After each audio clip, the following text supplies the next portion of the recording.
He grabbed her field manual off the bar, held it over his head, and tore it in half. Then he poured his entire beer over the pieces.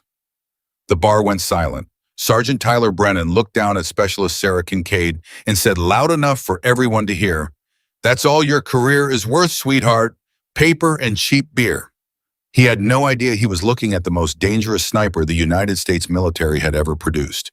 He had no idea she had already memorized every weakness he had. Subscribe to our channel, follow this story to the very end, and drop a comment telling us what city you're watching from. I want to see how far this story travels. Murphy's Tavern sat 3 miles off base, close enough to Fort Campbell that the parking lot was always half military vehicles, far enough that soldiers felt like they could breathe without a uniform straightening their spine. On a Thursday night in late October, the place was loud, warm, and smelled of fried food and spilled domestics. The jukebox was working its way through a rotation of classic rock that nobody was listening to. Booths were packed, bar stools were claimed, and the kind of laughter that only happens when men feel completely untouchable bounced off the low wooden ceiling. Sergeant Tyler Brennan held court at the center of it all. He was built like he had been assembled specifically for the purpose of intimidation, broad across the shoulders, square-jawed with the kind of physical confidence that came from years of being the most capable person in any given room.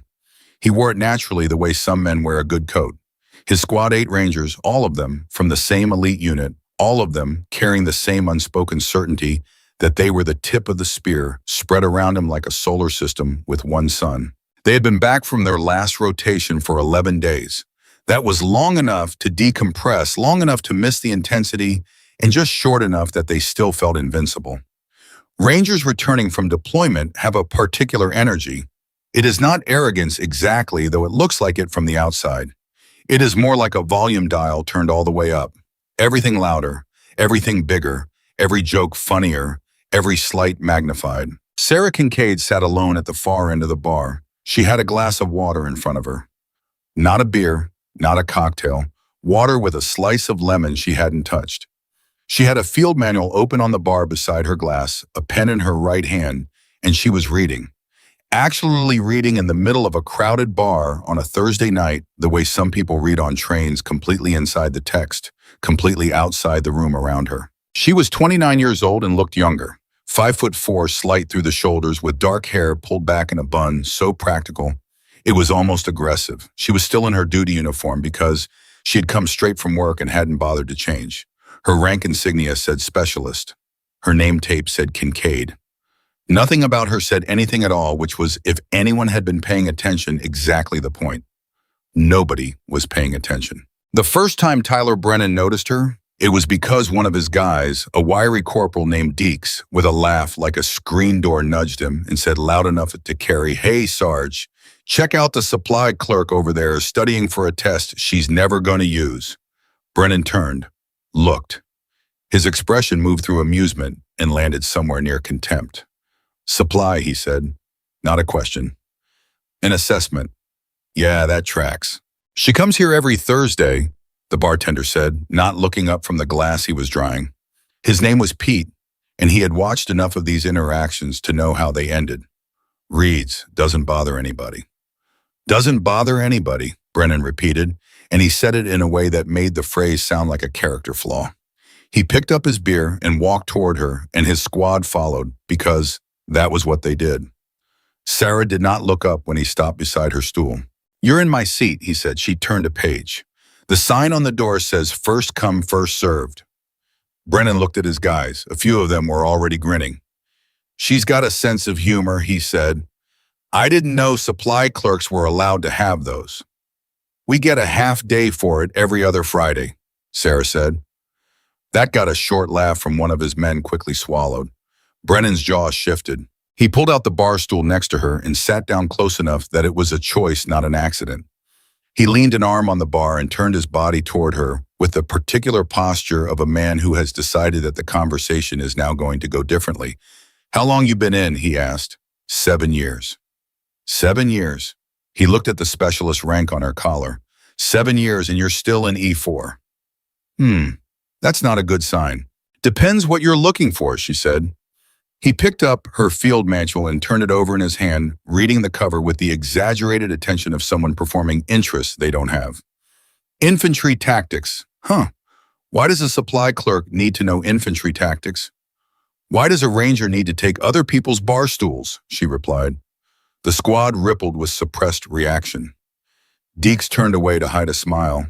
Brennan put the manual down harder than he needed to. You know what I think, he said. I think you sit in here and read those manuals because you wish you were something else, something more. And that's fine. Some people are built for the front and some people are built for the back. Nothing wrong with the back. He paused. As long as you know which one you are. Sara finally looked up from the page. She looked at him the way a doctor looks at an X-ray, not with feeling, with information. Her eyes moved across his face down to his hands, across his posture, back up. It lasted about 3 seconds. It was the most unsettling 3 seconds Tyler Brennan had experienced in recent memory, and he could not have explained why. Your left shoulder, she said, rotator cuff. You favor it when you reach. The way you picked up that manual, you led with your right hand and let your left follow half a beat late. Old injury, not recent. You've compensated for it long enough that it's become habit.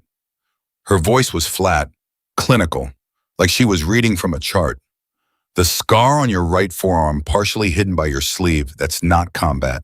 That's a training accident, probably a repelling burn, 2, maybe 3 years old. She tilted her head slightly. And you've been back from rotation for less than 2 weeks. Eastern Theater, given the dust patterns still in the stitching of your bootlaces. Helmand or Kandahar, I'd guess Helmand. The bar around them had gone quieter than it had been all night. Brennan stared at her. What did you just say? I said you've been back 11 days, she replied, and she looked down at her page again. Roughly. The silence stretched out 1 beat too long. Then Deeks broke it with a laugh that sounded more nervous than amused. How does she know that? She doesn't know anything, Brennan said, and his voice had lost the easy amusement. Something harder had replaced it. She read a manual. She's guessing. I don't guess, Sara said. Brennan reached over and picked up her field manual again, but this time he held it with both hands and with a slow deliberateness that made the action worse than if it had been impulsive. He tore it down the spine. The sound of it was sharp and final.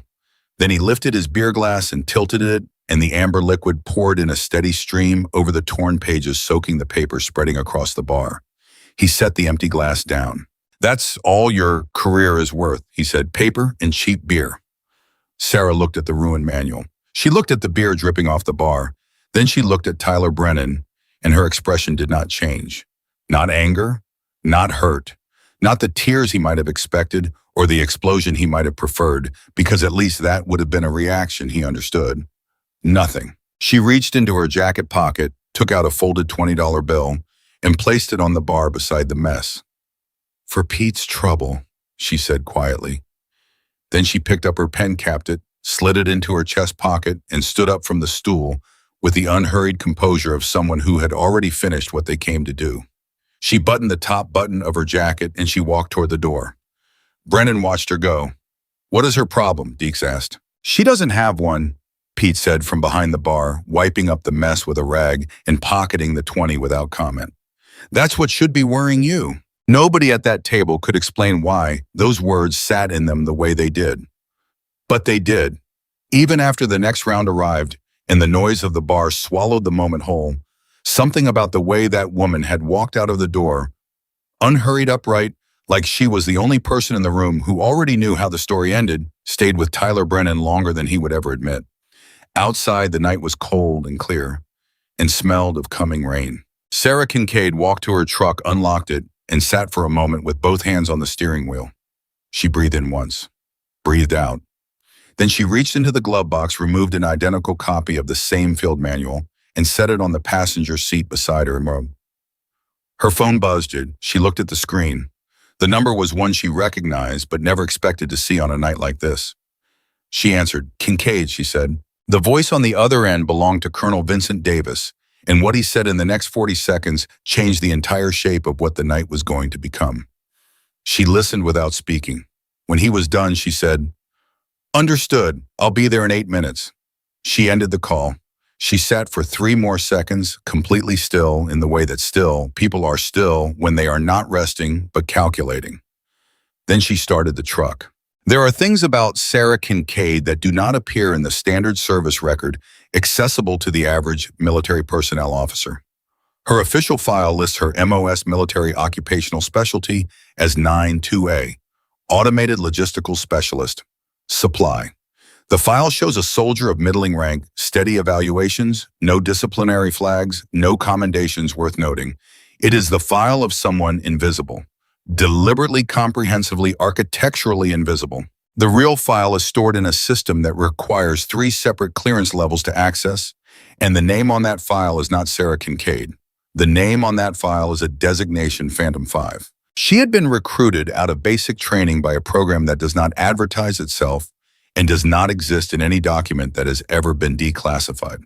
The program identified candidates through a combination of metrics that the Army did not officially acknowledge, measuring reaction time, spatial reasoning, emotional regulation under duress, the ability to remain functionally calm when every nerve in the human body is insisting on panic. Sara had scored in ranges that made the evaluating psychologist quietly request a second administration of the test because he was certain the results were corrupted.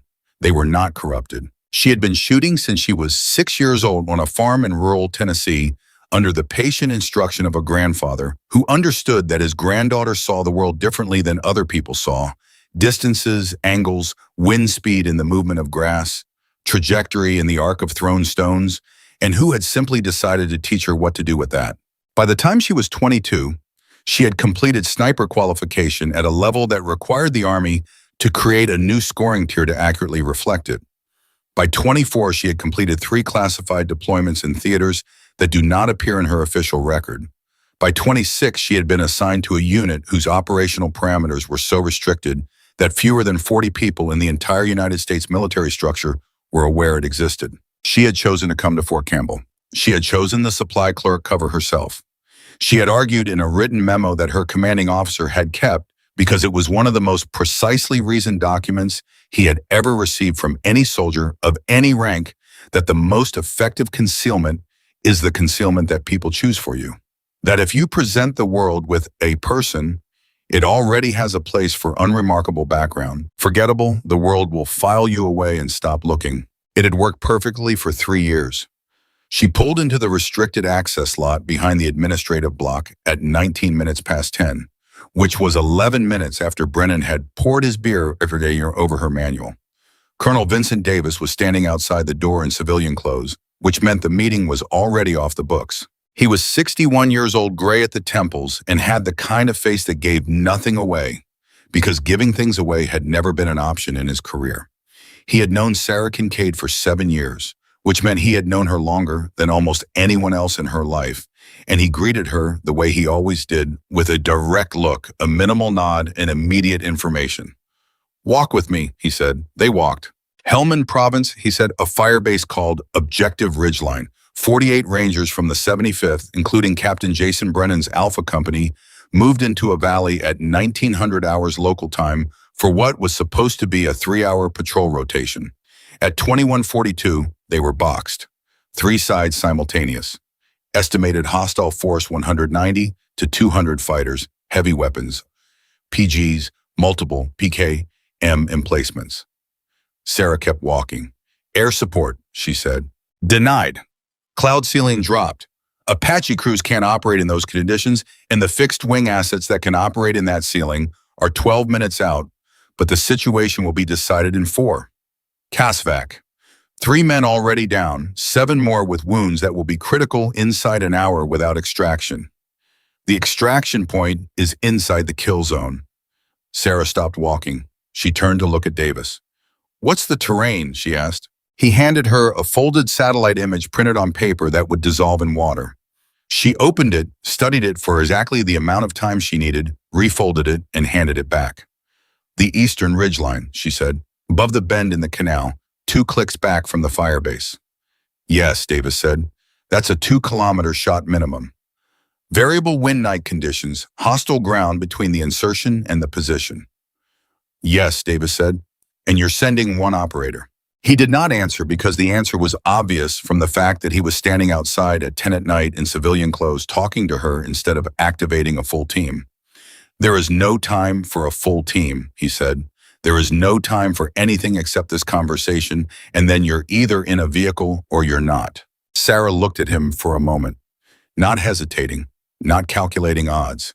She had already done both of those things inside the first 30 seconds of the phone call. What she was doing now was something else, the particular compression that happens when a person takes the full weight of what is being asked, holds it, and then agrees to carry it. "Who is Jason Brennan?" she said. The question landed quietly. Davis met her eyes. "Captain, Alpha Company, 28 years old, 3 tours, good officer." A pause. "Tyler Brennan's younger brother." Sara absorbed that. She did not react to it. She did not allow herself to. The irony of it, the shape of what this night had become in the space of an hour, was noted, filed, and set aside. There was no place for irony on a 2-kilometer ridgeline in the dark. "What's my insertion window?" she said. 22 minutes from now. "I need my kit." "It's already in the vehicle." She nodded. They walked back to the lot. Inside the black SUV that was already running, Sara changed out of her duty uniform with the efficient deliberateness of someone performing a routine they have performed so many times it requires no thought.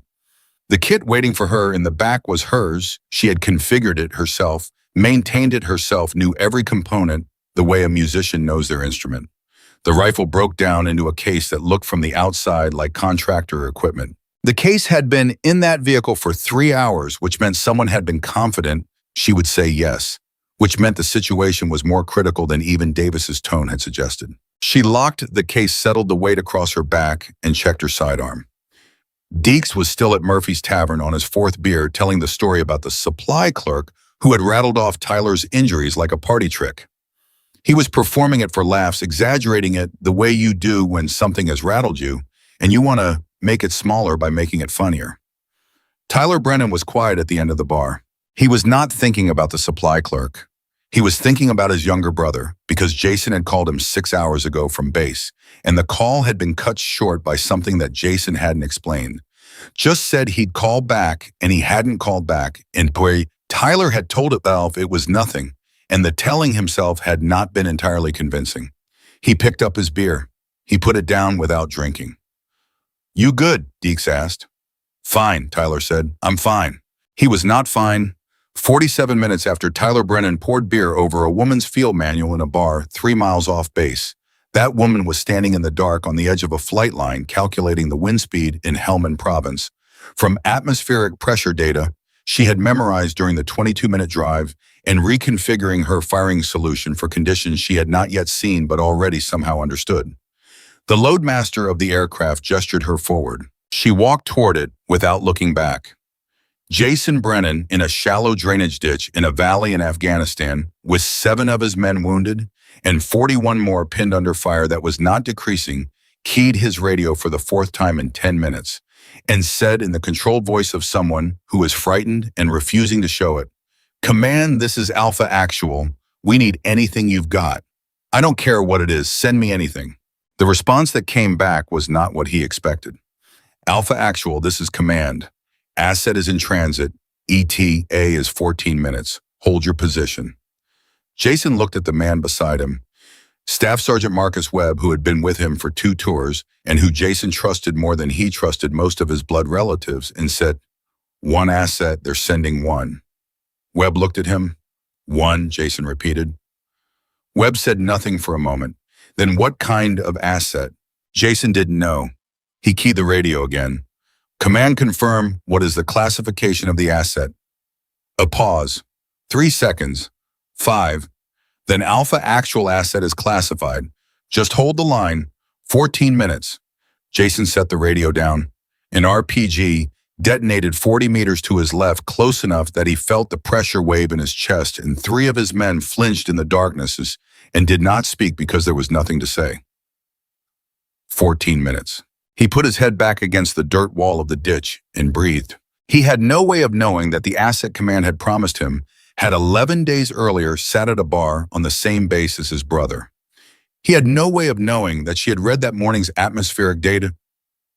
The drive to the flight line had already accounted for a 12-degree wind shift that would affect ballistics at 2,000 meters, and was at this precise moment stepping out of the back of a vehicle 3 kilometers from where he was bleeding. He had no way of knowing any of that.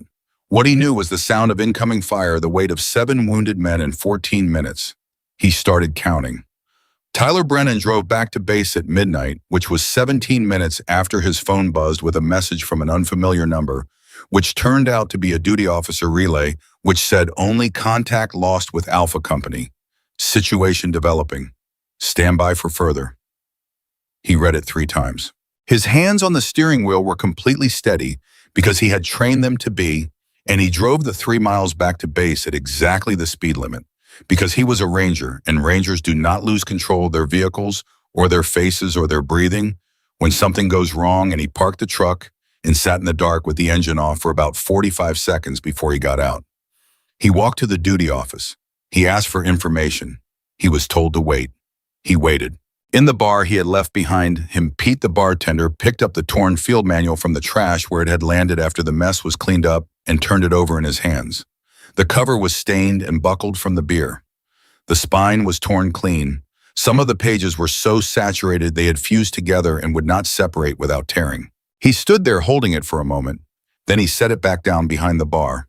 Not in the trash in the space between the register and the beer taps where he kept things he wasn't sure what to do with yet. He had been a veteran himself once, a long time ago, and he had seen enough of the world to know that some people wear their danger where you can see it, and some people wear it somewhere you'd never think to look, and the second kind are always, without exception, the ones you should have been more careful about. He wiped the bar. He didn't say anything to anyone. He had a feeling the night wasn't finished yet. He was right about that. The duty office at Fort Campbell at midnight smelled like burnt coffee and recycled air, and Tyler Brennan had been sitting in a plastic chair outside the watch commander's door for 41 minutes without moving. He had his elbows on his knees and his hands folded and his eyes on the floor, and anyone watching him would have said he looked calm. Anyone who knew him would have known that the stillness was not calm. It was the thing that happens when a person locks every feeling behind a door and stands in front of it with their full body weight, because if they step away from it for 1 second, the door comes open. The watch commander, a lieutenant colonel named Ferris, had told him twice that there was no new information. Tyler had nodded both times and stayed in the chair. He was not leaving. He was not capable of leaving. Jason was out there, and the last transmission from Alpha Company had been 4 words: heavy contact, sustaining casualties. After that static, Deeks had followed him in from the parking lot and was now standing against the wall with his arms crossed, not saying anything, which was how Tyler knew Deeks understood the situation.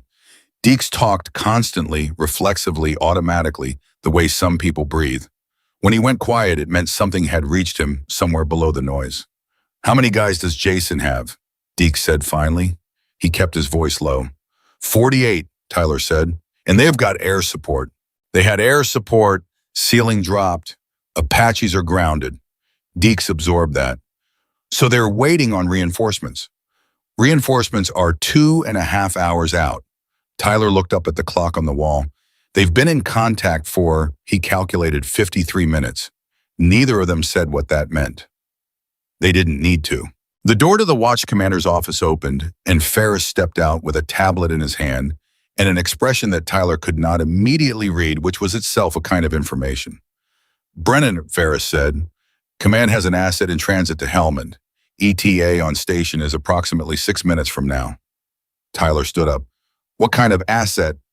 "Classified."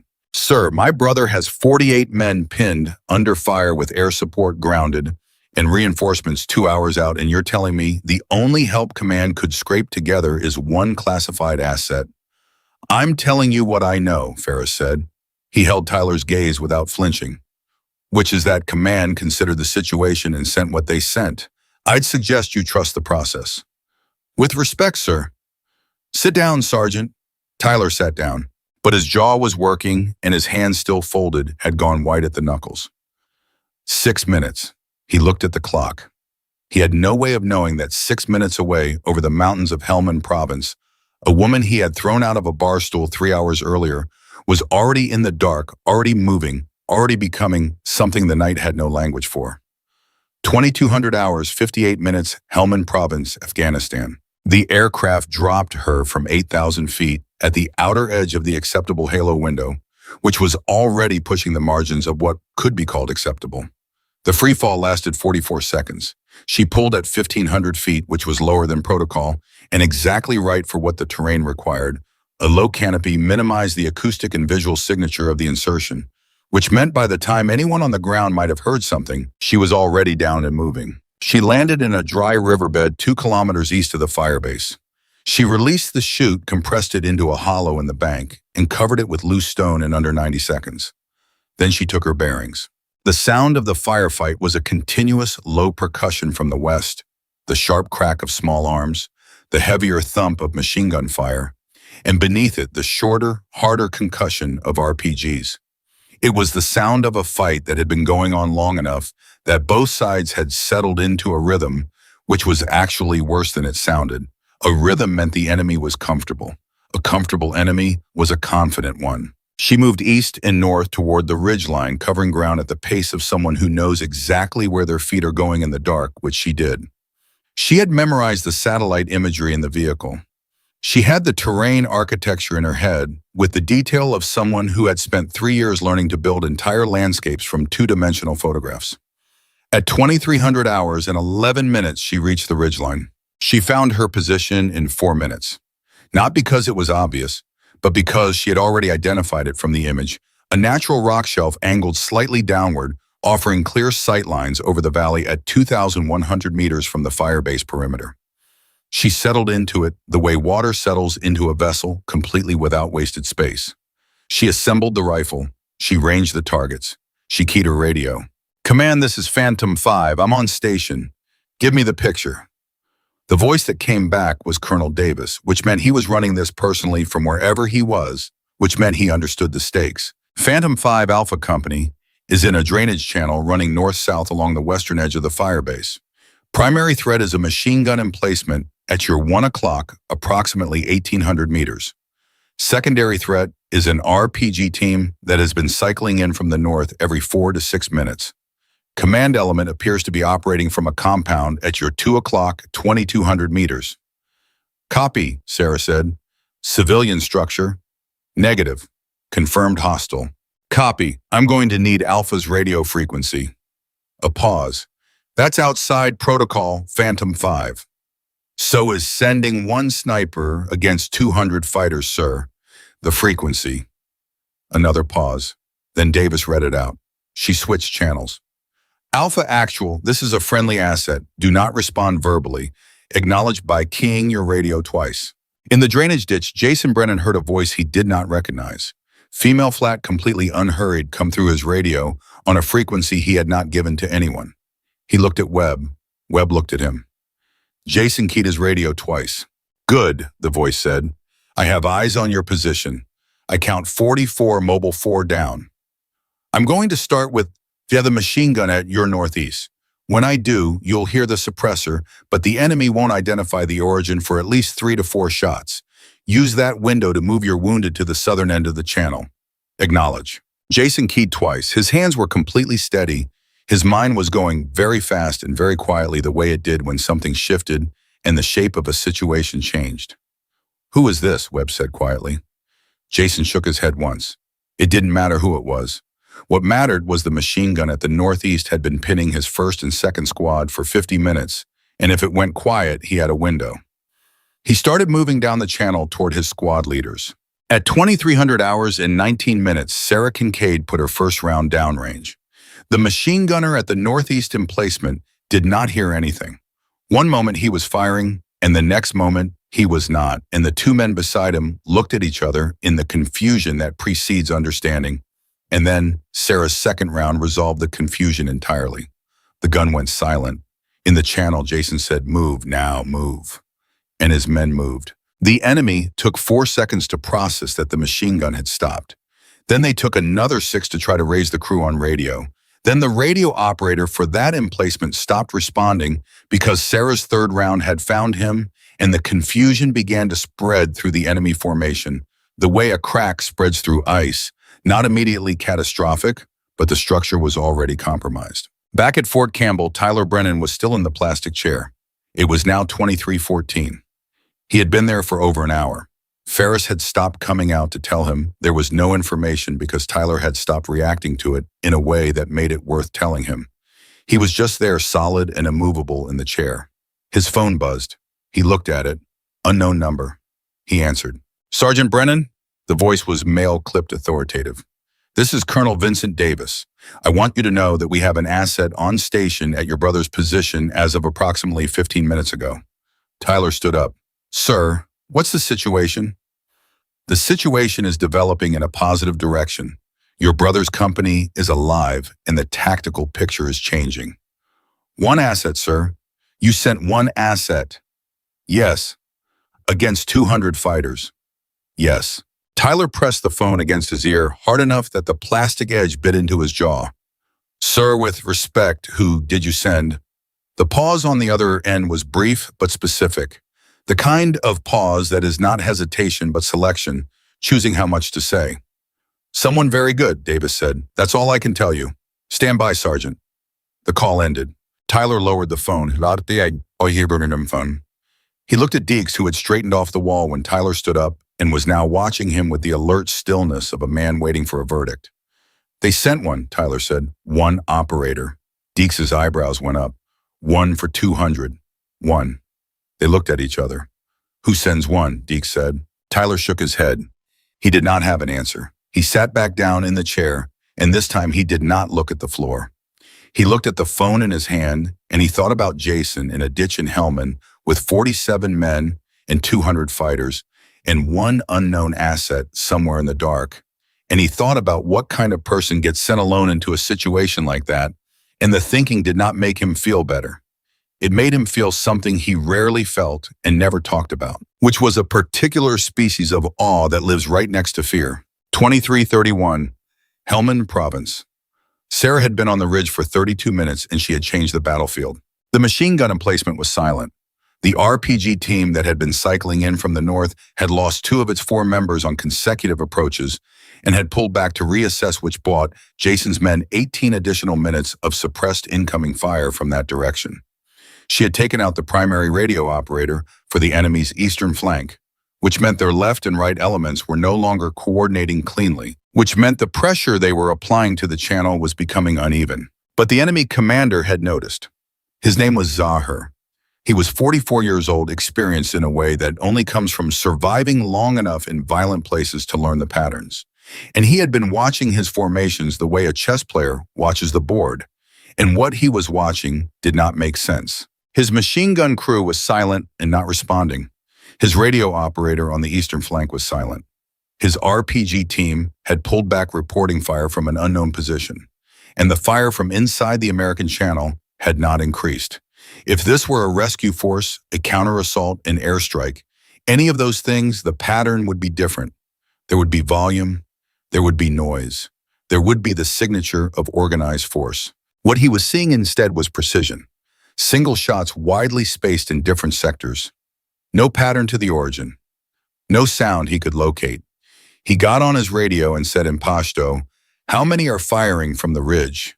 The answer that came back was, "We don't know. We can't find the position." Zahir said, "Find it." 3 teams began moving toward the eastern ridgeline. Sarah had already heard them. Not literally, she was 2 kilometers away, and they were moving with discipline. But she had expected this because she would have done the same thing in their position. And so she had already ranged 3 points along the most logical approach routes to the ridgeline, and she was in the particular interior way of someone whose mind operates in trajectories already done with that problem. It just hadn't happened yet. In the drainage channel, Jason Brennan was doing something that looked from the outside like nothing. He was lying still, listening to his radio, which had gone quiet after the asset's initial communication. His wounded were in the southern section of the channel as directed. His mobile men were distributed along the northern and eastern walls. Webb crawled up beside him. "She hasn't called back." "No," Jason said. "That a good sign or a bad sign?" "It means she's busy." Webb processed this. "You think it's one person?" Jason said nothing. "You think it is, though." "The call came from one radio. The shots don't overlap. There's no coordination pattern." Jason paused. "It's one person." Webb was quiet for a moment. Then, "That's insane." "I know. One person against I know Bay was quiet again then. She's good." "Yeah," Jason said. He looked up at the eastern ridgeline, invisible in the dark above them, and felt something he hadn't felt in the last hour and a half, which was something close to belief. She's very good, 2347. Zahir's three teams were on the ridgeline approach when Sara made a decision that she had been building toward for 6 minutes. The teams were moving carefully. They were not amateurs, but carefully and quickly are hard to do simultaneously in the dark on rough ground, and the movement had noise.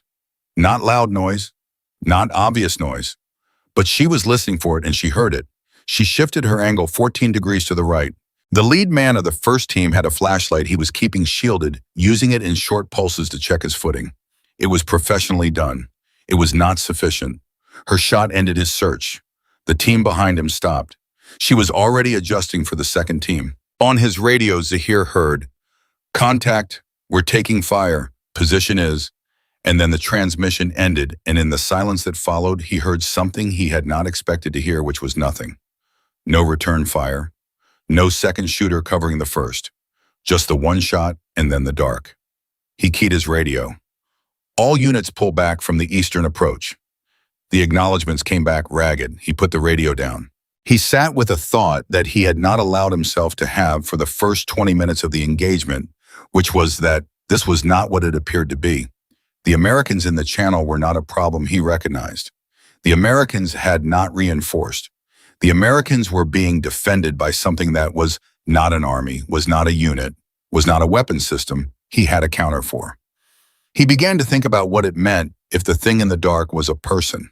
If it was a person, the person had now been firing for 50 minutes. The person had eliminated at minimum 6 of his fighters. The person had done so from a position his teams could not locate and his teams could not reach. The person had done all of this alone. He sat with that. Then he got back on his radio and started reorganizing his formations because whoever was on that ridge was going to have to reload eventually. They were going to have to move eventually. And when they did, Zahir wanted every available barrel pointed at the eastern slope. It was a good plan. Sara had already accounted for it. She had moved from her initial position 4 minutes earlier, not because she was compromised, but because staying in one place past a certain threshold was always a compromise in progress. And she had learned a long time ago to treat that threshold as a rule rather than a guideline. She was now 70 meters north and 12 meters lower on the ridgeline, in a secondary position she had identified during her initial survey. And she had a complete new set of range data built in her head because she had built it during the move. She keyed her radio. Alpha Actual, the eastern approach teams have been turned back. You have approximately a 4-minute window. Move your non-critical wounded to the secondary position I'm going to designate. Key twice if you copy. 2 keys. She gave him the coordinates in a format that required no map, compass, bearing, and pace distance, the most basic and reliable navigation language there is. Jason turned to Webb. New position, south-southwest, 120 meters. Move the wounded, go. Webb went. Jason stayed where he was on his radio looking at the sky. The overcast was thick and total, and the dark was the kind of dark that makes distance meaningless. Somewhere out there, 2 kilometers in a direction he could only approximately identify a single person, was holding 200 fighters in a posture of confused retreat. He thought about that. He had been a soldier for 6 years. He had done 3 tours. He had been in firefights that lasted minutes and firefights that lasted hours. He knew what a trained fighting force could do because he commanded one. And he knew with the particular certainty of someone who has spent years in violent places that what was happening on that ridge was something he did not have a category for. At midnight, exactly midnight, by the watch on his wrist, his radio crackled again. Alpha Actual, 3 RPG teams are consolidating on your northern approach. I'm going to address that in the next 2 minutes. When you hear the first shot, have your able-bodied men ready to return fire on the northern berm. Use the audio cover, 2 rounds per man, then back down. Acknowledge. Jason keyed twice. He went to his squad leaders. He said very quietly in the dark of the drainage channel, with wounded men breathing steadily on the southern end and 41 men on their knees in the dirt, 2 minutes. When you hear 1 shot from the ridge, 2 rounds north on the berm, and then down. Pass it. The message passed down the line in whispers. They waited. Jason looked at his watch. He looked at the northern berm. He breathed. 1 minute. He thought about Tyler. He thought about the last call, the one that had been cut short. He thought about the fact that Tyler didn't know where he was right now, didn't know what tonight had become, and he thought about how when this was over, he was going to call Tyler and he was going to give him grief about something stupid, something insignificant, the way brothers do when they're relieved but can't say it directly. He was going to get the chance to do that. He believed that now. 90 seconds. The shot from the ridge came at 1 minute and 53 seconds. Jason said, "Now, boss," and 41 rifles came up simultaneously over the northern berm, and for 4 seconds the channel was full of controlled noise, and then they went back down, and the northern RPG teams, already shaken, already disorganized from Sarah's first round, taking their lead man, scattered instead of consolidating. The moment passed. The channel was quiet again. Webb came back. "Wounded or moved?" "Good," Jason said. "Captain." Webb was looking at him with an expression that wasn't quite question and wasn't quite statement. "One person." Jason said, "Yeah." "How?" Jason didn't answer for a moment. Then he said, "Some people are just built for it." He paused. The right person in the right position at the right moment. He looked back up at the ridge. "That's not nothing. That's everything." Back at Fort Campbell, Tyler Brennan's phone buzzed again. It was 0017. "Davis," he answered immediately. "Your brother's company is intact," Davis said. "Situation is stabilizing. Reinforcements are now 80 minutes out, and the enemy formation is showing signs of fragmentation." Tyler let out a breath he had not known he was holding. It came out of him with a physical force, like something that had been compressed for hours, finally finding a release valve. "The asset," he said, when he could speak clearly, "is the asset. The asset is operational and uncompromised," Davis said. "One person," Tyler said. "You sent one person and they're—" He stopped. He couldn't complete the sentence because he didn't have the right word for what one person had apparently done to a 200-man assault force in under an hour. "Yes," Davis said. "Who are they?" The pause again. The selecting pause. "Someone who was at Fort Campbell tonight," Davis said. "Someone you have already met." The call ended. Tyler stood in the middle of the duty office corridor with the phone at his side, and he thought about that sentence, and the thinking moved through him like cold water, slow and total. "Someone you've already met at Fort Campbell tonight." His mind went back through the night. The bar, the squad, the jukebox, Pete behind the counter. The woman at the far end of the bar reading. The torn manual. The beer. The way she had walked out without looking back. He thought about the way she had looked at him when she finally looked up. Not with anger, not with fear, with the specific measuring quality of a scope finding a target. He thought about her saying, "I don't guess." He stood very still in the corridor. Deeks came around the corner and stopped when he saw Tyler's face. "What?" Deeks said. Tyler didn't answer right away. He was still working through it, the shape of what the night had been, the shape of what it was becoming, the particular and nauseating geometry of what he had done in that bar and who he had done it to and what that person was at this precise moment doing in the dark 2 continents away. "The asset," Tyler said very quietly. "I think I know who it is." Deeks waited. "I think," Tyler said, "we made a very serious mistake tonight." The word mistake hung in the corridor air between Tyler Brennan and Deeks like something physical, like something neither of them wanted to touch directly. Deeks had known Tyler for 4 years. He had seen him in firefights and field hospitals in the particular gray aftermath of operations that went wrong and operations that went right, and all the gradations in between. He had never seen Tyler look like this. Not frightened exactly. Something more interior than frightened. Something that a person feels when the ground they were standing on turns out to have been somebody else's floor. "Talk to me," Deeks said.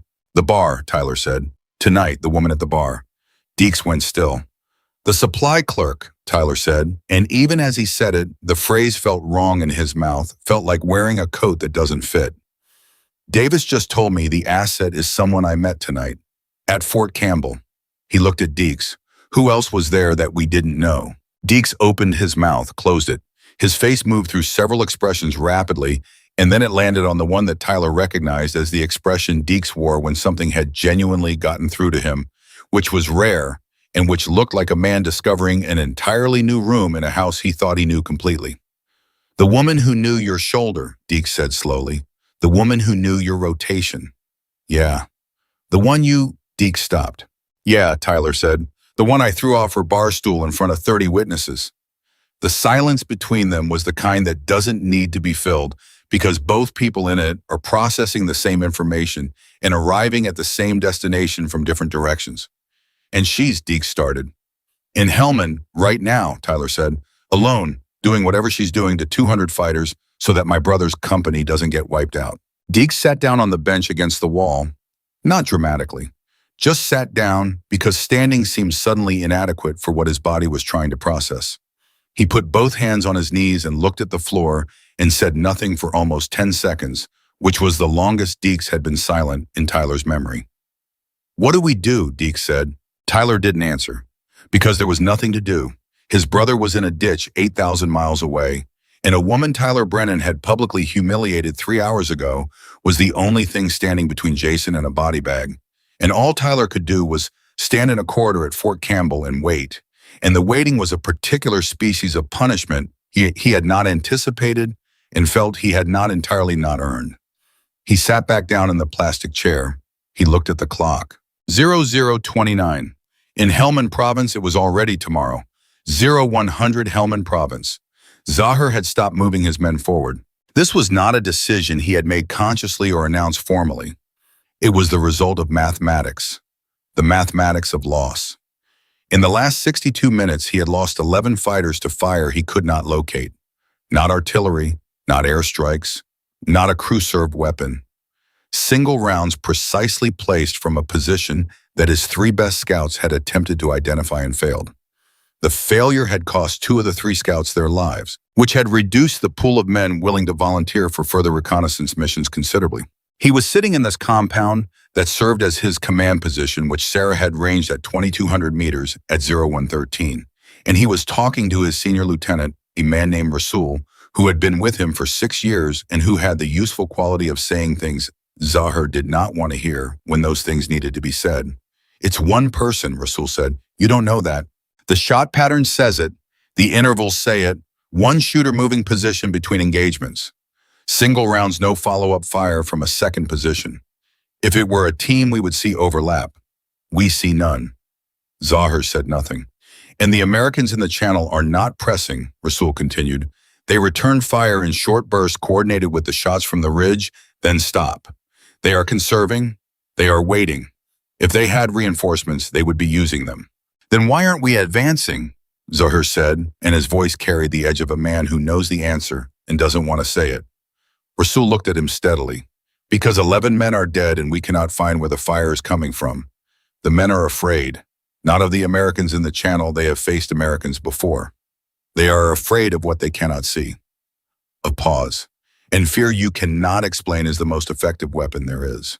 Zahir picked up his radio, put it down, picked it up again. One person, he said very quietly. An army of one person. Yes, Rasul said. Zahir sat with that. He was not a man given to awe. He had been fighting for 22 years, and he had seen things that stripped most forms of awe away and replaced them with calculation. But sitting in that compound in the dark, listening to the silence where his machine gun crew used to be, he felt something that was not quite awe, but lived in the same neighborhood. A recognition. The recognition that somewhere on the eastern ridge, in conditions that would have made most trained soldiers cautious, a single human being was methodically dismantling a 200-man operation with the patient deliberateness of someone who had never considered the possibility of failure. He keyed his radio. All units, consolidate on the western approach.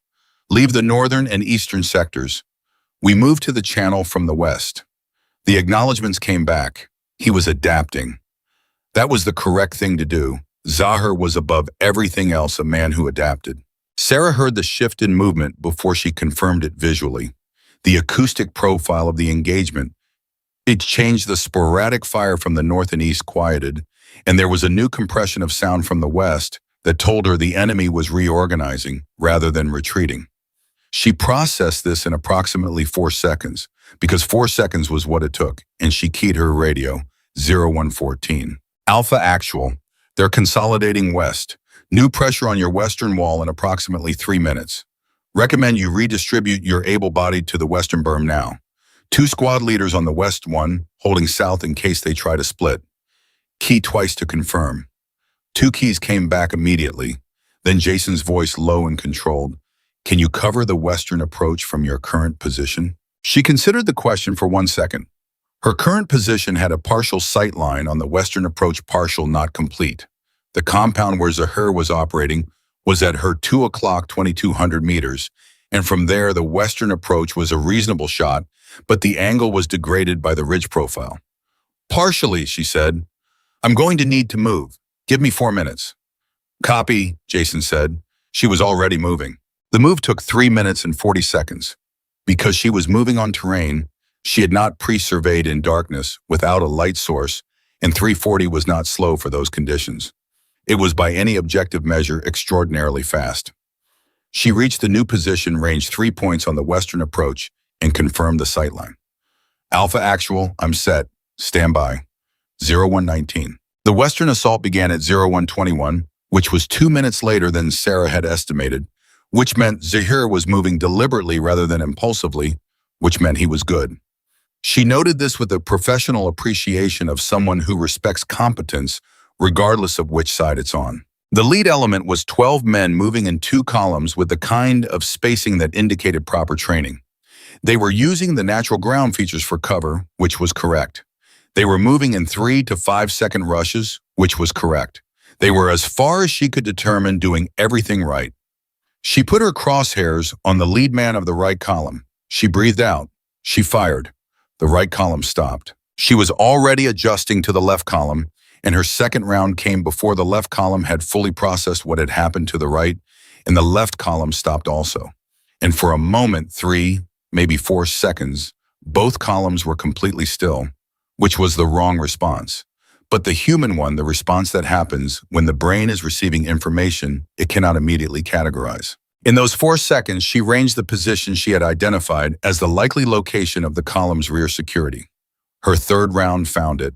The western assault did not break. It stalled, which is a different thing. A braking force turns and runs. A stalled force goes to ground and reassesses, which is what Zahir's men did, and which was tactically sound and which bought Jason's men approximately 6 minutes before the next push. Jason used those 6 minutes.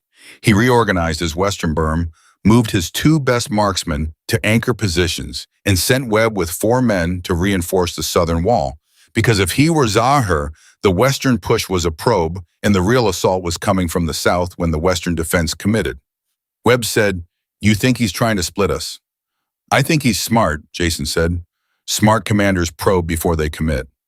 "So do we adjust the western wall or hold it?" "We hold it, and we wait for her to tell us something has changed."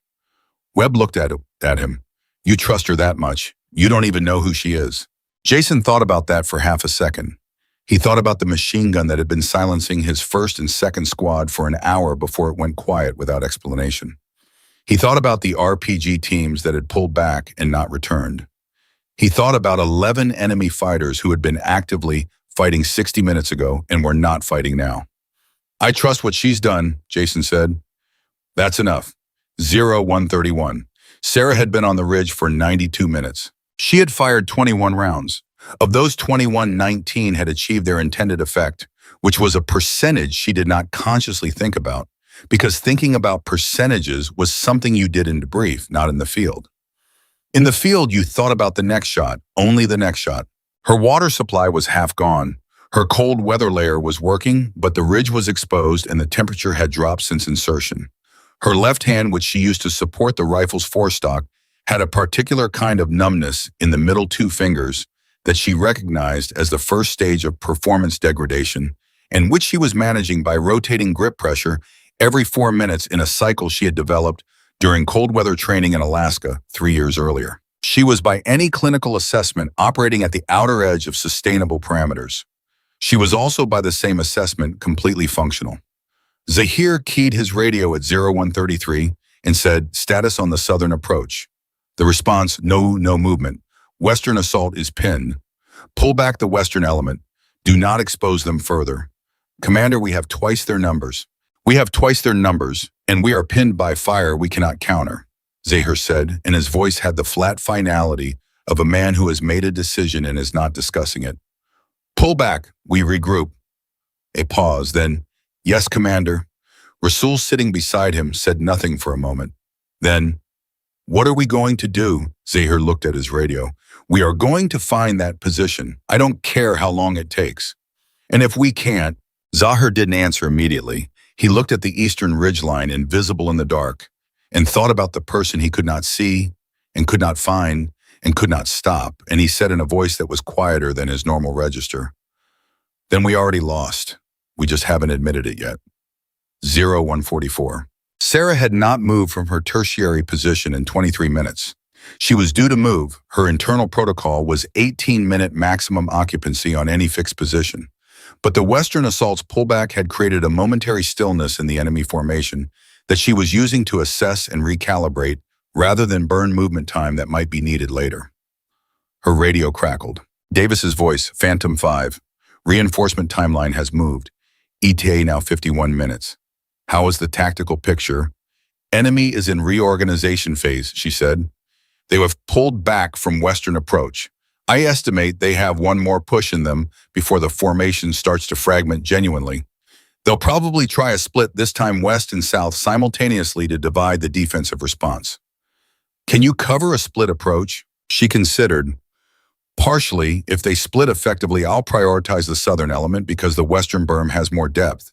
I'll need Alpha's squad leaders to understand they're going to have to hold the western wall independently for approximately 60 to 90 seconds while I address the south. I'll relay that." "Sir," she paused, "the enemy commander is good. He's adapting faster than most. If he figures out the position before reinforcements arrive, then we trust you to have already moved," Davis said. She was quiet for a moment. "Yes, sir. 51 minutes, Phantom 5. "Copy." She clicked off. She looked out over the valley. 51 minutes. She had been here 95 minutes already. The math was not comfortable, but math rarely was in this kind of work. You did not do this job because the math was comfortable. You did it because the math on the other side of uncomfortable was 48 people alive instead of dead, and that math was the only one that mattered. 0152. Tyler Brennan had not left the plastic chair. He had been in it with minor positional adjustments for nearly 2 hours. Deeks had gone to get coffee at some point and returned with 2 cups and set one beside Tyler without speaking, and Tyler had drunk about a third of it and forgotten the rest. Ferris came out of his office at 0154 with his tablet and his unreadable expression and stopped in front of Tyler. "Reinforcements are 53 minutes out," he said. "Asset on station is still operational. Enemy formation appears to be in partial retreat." Tyler looked up. "Partial. Still some engagement, but the pressure on Alpha's position has decreased significantly in the last 30 minutes. Tyler processed this. "Because of the asset." Ferris met his eyes. "Apparently." "One person," Tyler said, "not for the first time tonight. But this time the words came out differently, not with disbelief, not with the professional skepticism that had colored them earlier. They came out with the tone of a verdict. One person changed the entire battle." Ferris said nothing. He was a good officer, and good officers understand when a silence is doing more work than words would. Tyler looked at the coffee cup in his hands. "Sir, do you know who it is, the asset?" Ferris studied him for a moment. "Why do you ask?" "Because Davis told me it's someone I've met tonight at Fort Campbell." He paused. "And I want to know, I need to know if I'm right about who I think it is." Ferris held his gaze for a long moment. Then he said very carefully, "I don't have access to that classification level, Sergeant. I genuinely don't know." Another pause. "But if you're right about what you think you know, I'd suggest you spend the next 53 minutes thinking very carefully about what that means." He went back into his office. Tyler sat with that. Deeks leaned over. "What does that mean?" "It means he's not denying it," Tyler said quietly.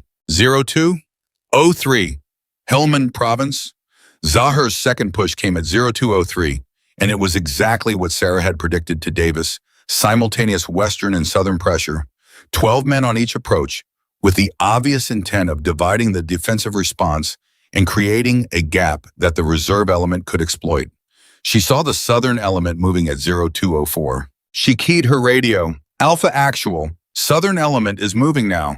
I'm addressing south. Western berm holds independently. 60 seconds. "Copy," Jason said. His voice was tight but controlled. She shifted her entire focus south. The southern element was moving faster than the western had, which told her they had been briefed that the first assault had been slowed by fire from the ridge, and they needed to close distance quickly. Speed and cover are competing values in an assault, and they had chosen speed, which meant they were exposed for more of the approach than their predecessors had been. She used that. Her first round went into the southern element at 0205. Her second at 0205 in 11 seconds. Her third at 0205 in 24 seconds. The intervals were precise and rhythmic, and they had an effect on the element that went beyond the physical casualties, the sound of a rifle firing at 13-second intervals in the dark with no visible source and no answering fire. Has a particular psychological weight that training prepares soldiers for intellectually, but does not fully prepare them for experientially. The southern element went to ground at 0205 in 40 seconds. She shifted west. The western element had advanced 30 meters in the 60 seconds she had been addressing south. Good progress disciplined, but they were now in her primary sight line on the western approach, and she had 3 range points already set for this exact position.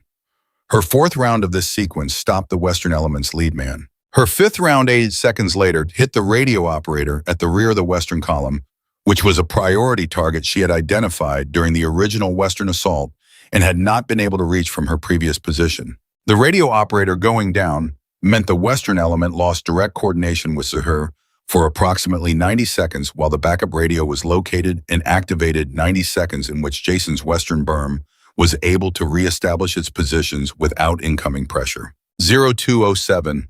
The southern element had not broken. They were on the ground, but they were not retreating. Their lead, a capable man whose tactical discipline Sara had noted across the last 20 minutes of observation, was reorganizing them from a prone position using hand signals that she could not see from 2 kilometers, but whose effects she could read in the pattern of movement. She had 2 rounds remaining before she needed to reload. She used one of them. The reorganization stopped.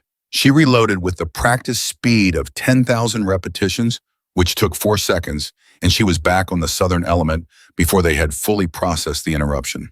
Alpha Actual, she said into the radio. Her voice was completely level. Southern element is stalled. Western element has lost radio coordination temporarily. This is your best window in the last hour. I need your squad leaders to make noise, not advance. Just fire on both approaches simultaneously for 30 seconds. Give the enemy something to think about other than their own reorganization. A brief pause. Then Jason, 30 seconds of fire both approaches. 30 seconds, starting on my mark. She ranged the compound at 2,200 meters. If Zahir was there, and she believed he was based on radio traffic patterns she had been tracking for 90 minutes, the coordinated noise from the channel would draw his attention at exactly the moment she wanted it drawn. Mark! The channel erupted. Not chaotically, Jason's squad leaders were professionals, and 30 seconds of coordinated fire from 40 rifles sounds different from a panicked response. Sounds organized. Sounds like a force that has just decided to stop absorbing pressure and start returning it. And that sound moved through Zahir's 2 assault elements like a current disrupting the reorganization, triggering the instinctive response of going deeper into cover rather than advancing. And in those 30 seconds, while every element of Zahir's force was focused on the noise coming from the channel, Sara made a decision she had been building toward for 20 minutes. She shifted her angle to 2,200 meters. She found the compound. She found the window of light, small, partially covered but present, that she had identified as Zahir's likely position 40 minutes ago, based on the pattern of radio transmissions and the logic of where a commander would position himself relative to his assault elements. She breathed. She fired. The radio traffic from Zahir's command element stopped at 0209 in 14 seconds, and it did not resume for 4 minutes and 31 seconds, which was long enough for both assault elements to lose their coordination, anchor long enough for the western element to begin a disorganized pullback, long enough for the southern element already stalled, already shaken, now without command guidance to make the individual decisions that soldiers make. When the structure above them goes silent, they went to ground and stayed there. 0214. Jason's radio crackled. Alpha Actual, Sara's voice, still level, still unhurried. Enemy command element appears to be disrupted. Both assault elements are stalled. I assess this is your lowest pressure window of the engagement. Recommend you use it to consolidate your wounded into the primary extraction zone. Reinforcements are 37 minutes out. Jason turned to Webb. Primary extraction zone. Move the wounded. All of them. Now. Webb was already moving. Jason keyed his radio. Friendly asset. I need to ask you something. A pause. Go ahead. Are you alone out there? The answer took 2 seconds, which was not because she didn't know the answer, but because she was at that precise moment scanning the ridge below her position for movement, and she finished the scan before she responded. Yes, she said. Jason sat with that word for a moment. He had believed it for the last hour and a half, had believed it from the evidence of the shot pattern and the radio timing and the movement of the enemy formation in response to fire it could never locate. Believing it and hearing it confirmed where it turned out different experiences. Hearing it confirmed put something in his chest that he did not have a clean word for. It was close to awe, close to gratitude. But it was bigger than both of those things, and it carried the specific weight of knowing that a person he would never see, a person whose name he did not know, had made a choice to stand between his men and the dark. Copy, he said, because he was a soldier, and soldiers say copy when words fail them. 37 minutes, she said. Hold your position. We'll hold, Jason said. 0221. Sara drank the last of her water. She had been on the ridge for 102 minutes. Her left hand had progressed to the second stage of cold degradation, which affected her grip stability by an amount she could calculate and compensate for. She had compensated. Her firing position had moved 5 times since insertion. She had covered, by her estimate, approximately 400 meters of ridgeline terrain in the dark, which was close to the maximum she would have planned for a single operator night mission of this duration. She was by any measure at the edge of her operational envelope. She filed that information and set it aside because the edge of the envelope was not outside the envelope, and outside the envelope was the only threshold that mattered. Zahir's radio traffic resumed at 0219. Reduced, ragged. The voice on the command frequency was not Zahir's, it was Rasul's. And Rasul's voice had in it the particular quality of a man managing a situation that has gone beyond what he prepared for. He was issuing orders, but they were consolidation orders, pulling elements back, accounting for casualties, the operational vocabulary of a force that has not broken, but has recognized, with the clarity that only comes from sustained and inexplicable failure, that the night has not gone in the direction it was supposed to go. Sara listened to the traffic for 90 seconds. She assessed. She made a calculation that was partly tactical and partly something older and more instinctive than tactics. The calculation of a predator, reading the state of a prey, reading not what the prey is doing, but what it is about to decide. They were not going to push again. Not tonight. Not with 37 minutes remaining and a ridge they could not clear, and a channel full of American rifles that had just shown they were willing to use them, and command traffic that had gone silent for 4 minutes and 20 of their men on the ground. They were going to wait.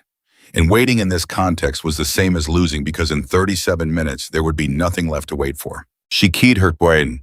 Command, this is Phantom 5. I assess the enemy formation has shifted to a defensive posture. No further offensive push expected before reinforcements arrive. I'm going to maintain position and monitor. Davis's voice. Copy, Phantom 5. Outstanding work. She did not respond to that because she never did, because outstanding work was a description of what had already happened, and what had already happened was not what she was thinking about.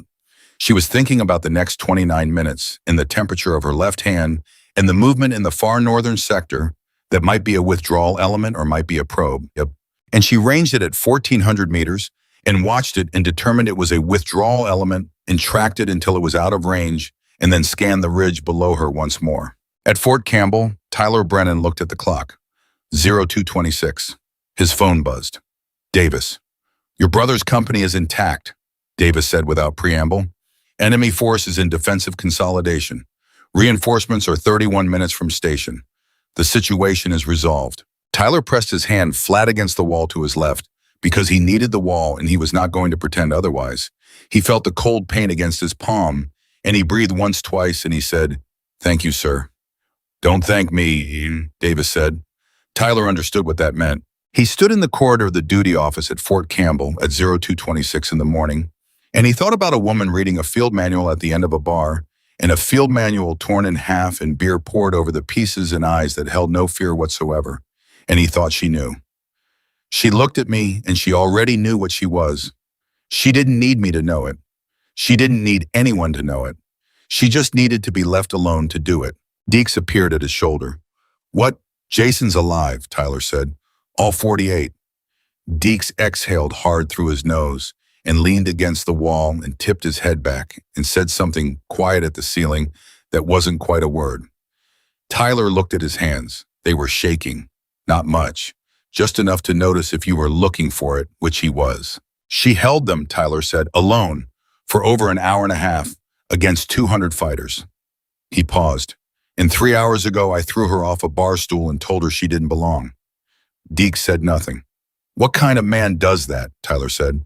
Not asking Deeks, asking the corridor, the clock, the specific and unforgiving geometry of a night that had decided to teach him something he had not signed up to learn. The clock read 0228. 29 minutes to reinforcements. On the ridge, Sara Kincaid settled. Her breathing steadied her grip and kept watch over a valley full of frightened men who had spent the last 109 minutes trying to find her and failed completely. She watched. She waited. She was very, very good at both. 29 minutes. That was what remained between Jason Brennan's company and the reinforcements that would end the night. 29 minutes sounds like nothing until you are the one counting them in a drainage ditch in Helmand Province with 7 wounded men and 41 rifles and a ridge you cannot see and a radio frequency you are not supposed to have listening for a voice that has been the only reliable thing about the last 2 hours of your life. Jason was not counting seconds. He had learned a long time ago that counting seconds makes time slower, and slower is the enemy of composure. And composure was what his men needed from him right now, more than ammunition or cover or anything else. They needed to look at their captain and see a man who believed the next 29 minutes were survivable, so he gave them that. He moved along the channel wall with a steadiness he did not entirely feel, checking positions, checking wounded, saying the things that needed to be said in the tone that made them land correctly. "Martinez, how's your breathing?" "Good, sir, I'm good." "Kowalski, that arm needs to stay elevated." "Higher." "Yes, sir." "Webb." He stopped beside his staff sergeant at the western berm. "Status. Western element has not moved in 11 minutes, Webb said. Southern element is static. We have 1 man with a round at his thigh that is going to need surgery in the next 3 hours, 2 with concussion-grade blast exposure, 4 others walking wounded. Nobody critical in the immediate sense." "Nobody critical," Jason repeated. "Not yet, sir." Jason nodded. He looked at the western berm, the dirt wall, the rifles pointed over it, the faces of men who had been in this ditch for 2 hours and 17 minutes and who were tired in the deep cellular way that only sustained high-stress situations produce, where the body burns through its reserves so completely that what remains is something purer than adrenaline, something closer to will. 27 minutes, he said. "We hold for 27 minutes and this night is done." Nobody cheered. Rangers don't cheer for things that haven't happened yet. But something moved through the channel, a collective adjustment of posture, a tightening, a collective decision to spend what remained of their energy on the next 27 minutes rather than on anything that had already happened.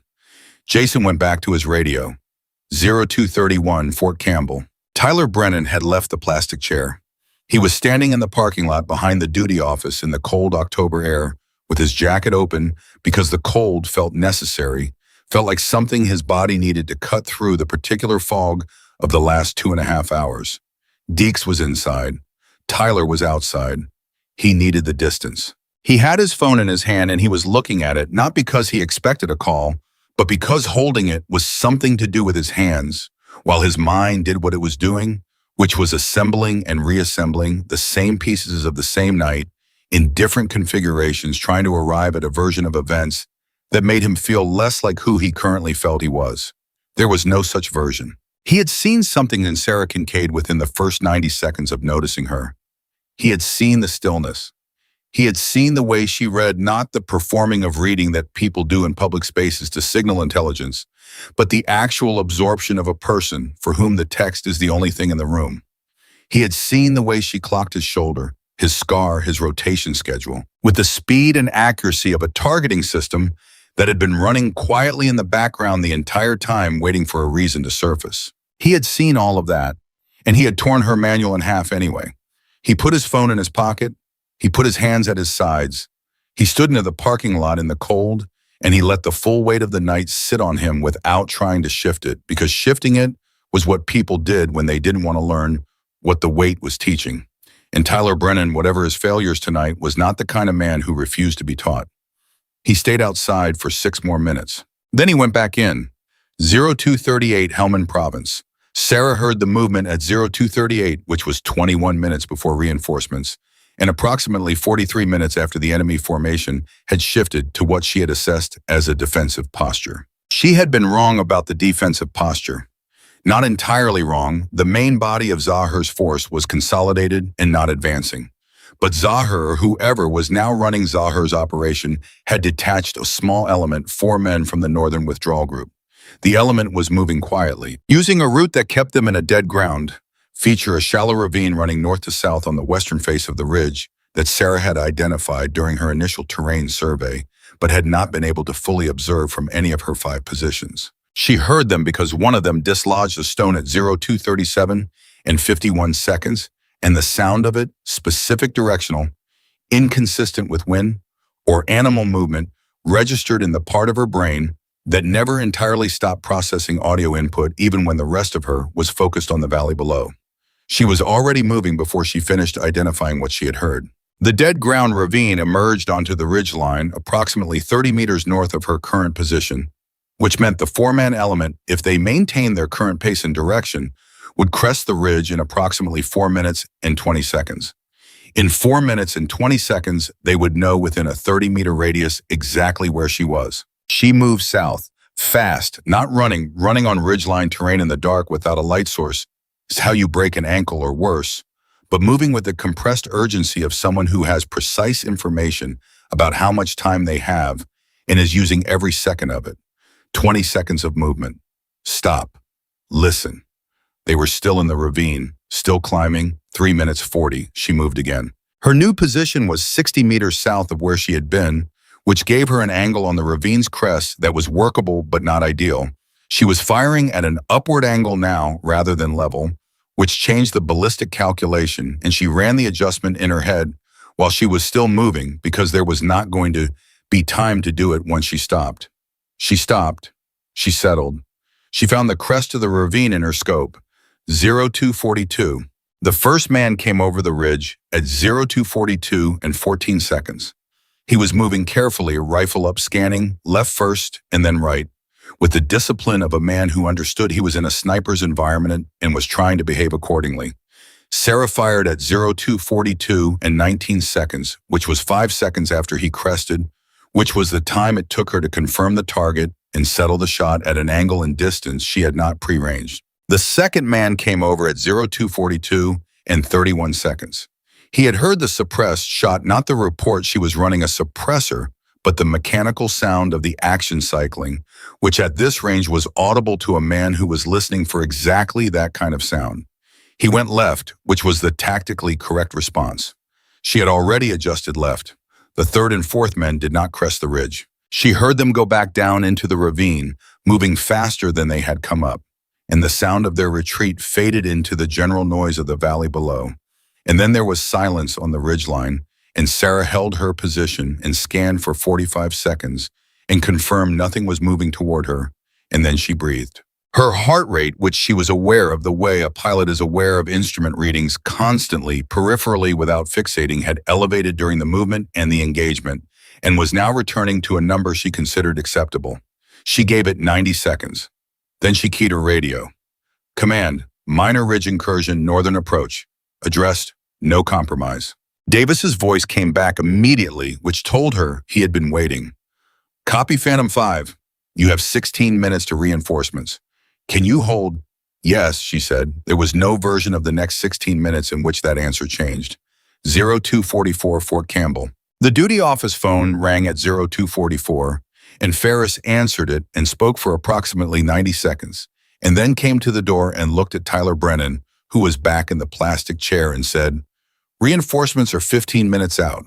Your brother's company is intact. The asset, he paused and the pause carried weight, addressed a ridge incursion 2 minutes ago and remains operational. Tyler looked up. Ridge incursion. Affirmative.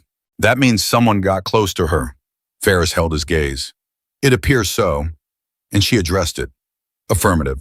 Tyler looked at the floor. He thought about 4 men climbing a ridge in the dark toward a position they were trying to locate, and a woman who had been operating alone for over 2 hours in the cold with her supply of water gone, and her left hand in whatever condition 2+ hours of cold weather shooting produced, and who had not only detected the approach but moved and engaged and resolved it, and then called it in with the tonal register of someone reporting a minor administrative issue. 15 minutes, Tyler said. 15 minutes, Ferris confirmed. Tyler nodded once.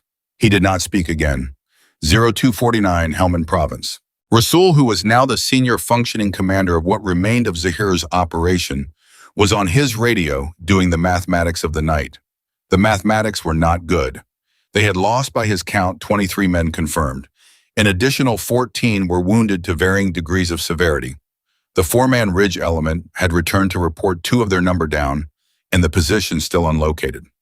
His remaining force was consolidated in the western approach, which was the only sector where he had maintained any coherent unit structure, and that force was not advancing. He was also aware, with the clarity that comes from being a practical man in an impractical situation, that the reason his force was not advancing was not tactical limitation.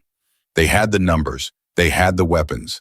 What they did not have was the will to walk into fire they could not see from a position they could not find, and will is not something you can order into existence once it has been spent. He keyed his radio and said, "All elements, we are withdrawing to the secondary positions. This engagement is over." The acknowledgments came back without protest, which told him everything he needed to know about the state of his men. He stood up. He looked at the eastern ridge, invisible, dark, silent except for the wind. He thought about whoever was up there and what they had done tonight and how they had done it, and he said something quiet in Pashto that was not a curse and not a prayer, but somewhere between the two, the acknowledgement of a man who has met something he did not expect and will not forget. Then he walked west and his men followed, and the valley began to empty. 0253. Sara saw the withdrawal begin. She had been expecting it. The radio traffic had shifted to consolidation frequencies at 0248, and the movement patterns she could observe from the ridge confirmed what the radio was suggesting. But seeing it happen had a specific quality that she had never found a clean way to describe. It was not satisfaction exactly. It was more like the completion of an equation. The answer arriving after a long calculation, and the answer being the one you needed rather than the one you feared. She watched the western approach, which had been the most active sector for the last 45 minutes, begin to thin. Men moving back, not forward. The specific body language of withdrawal, even at distance, even in the dark, has a signature that is unmistakable once you have seen it enough times. She keyed her radio. Alpha actual. Enemy is withdrawing from all sectors. Western approach is clearing. I assess you are no longer under active offensive threat. 12 minutes to reinforcements. Recommend you stand your perimeter until they arrive. Do not pursue. Jason's voice. Copy. No pursuit. A brief pause. Are you... He stopped. Started again. What is your status? She considered the question. Her left hand had progressed to stage 3, cold degradation, which meant she was compensating significantly for grip loss, and the compensation itself was creating fatigue in her forearm that would become a limitation inside the next 20 minutes. She had 0 water remaining. She had been on the ridge for 134 minutes. She had fired, by her count, 31 rounds. Operational, she said. Another pause from Jason's end. She could hear something in the quality of his silence. Not radio static, something more personal than that, something that a person carries in their breathing when they are feeling something they don't have the immediate language for. Thank you, he said, not as a formality, not as radio protocol, as something a man says when he has run out of other words for what he means. She said, hold your position, because that was what needed to be said, and she was not good at the other kind of thing. And they both knew that what had happened tonight was not something that resolved itself in the space of a radio exchange anyway. 0302. The reinforcements arrived at 0302, which was 5 minutes earlier than the updated ET, because the flight crews had pushed their airspeed into a range they were not supposed to sustain for extended periods, and had done it anyway because the nature of the situation had been communicated to them clearly enough that they understood what 5 minutes represented in human terms. Jason heard the rotors before he saw the lights in the sound of them. The specific acoustic signature of American military helicopters coming in from the east produced a reaction in the drainage channel that was unlike anything he had seen in 3 tours of service. Not cheering exactly. More like a collective exhale from 48 men who had been holding their breath in shifts for 2 hours and 23 minutes. And the exhale had in it relief and exhaustion, and something that was very close to grief, because when you survive something that should have killed you, the first feeling is not triumph. It is something quieter and more complicated. It is the weight of the distance between what happened and what almost happened. Webb appeared beside him. "They're coming in on the eastern pad." "I know," Jason said. "We've got to get the wounded loaded first." "I know, Webb." Webb looked at him. "Captain, you okay?" Jason thought about that question for a moment. He looked at the eastern ridgeline, which was still dark, still silent. Somewhere up there, a person he had never seen was watching the helicopters come in and doing whatever she did in the private interior of a mine like hers, and he had no way to reach her and no way to thank her in any way that was proportionate to what she had done. "I'm fine," he said. "Get the wounded loaded." 0309. Sara watched the helicopters land from the ridge. She watched the wounded loaded first, then the rest of the company in organized sequence.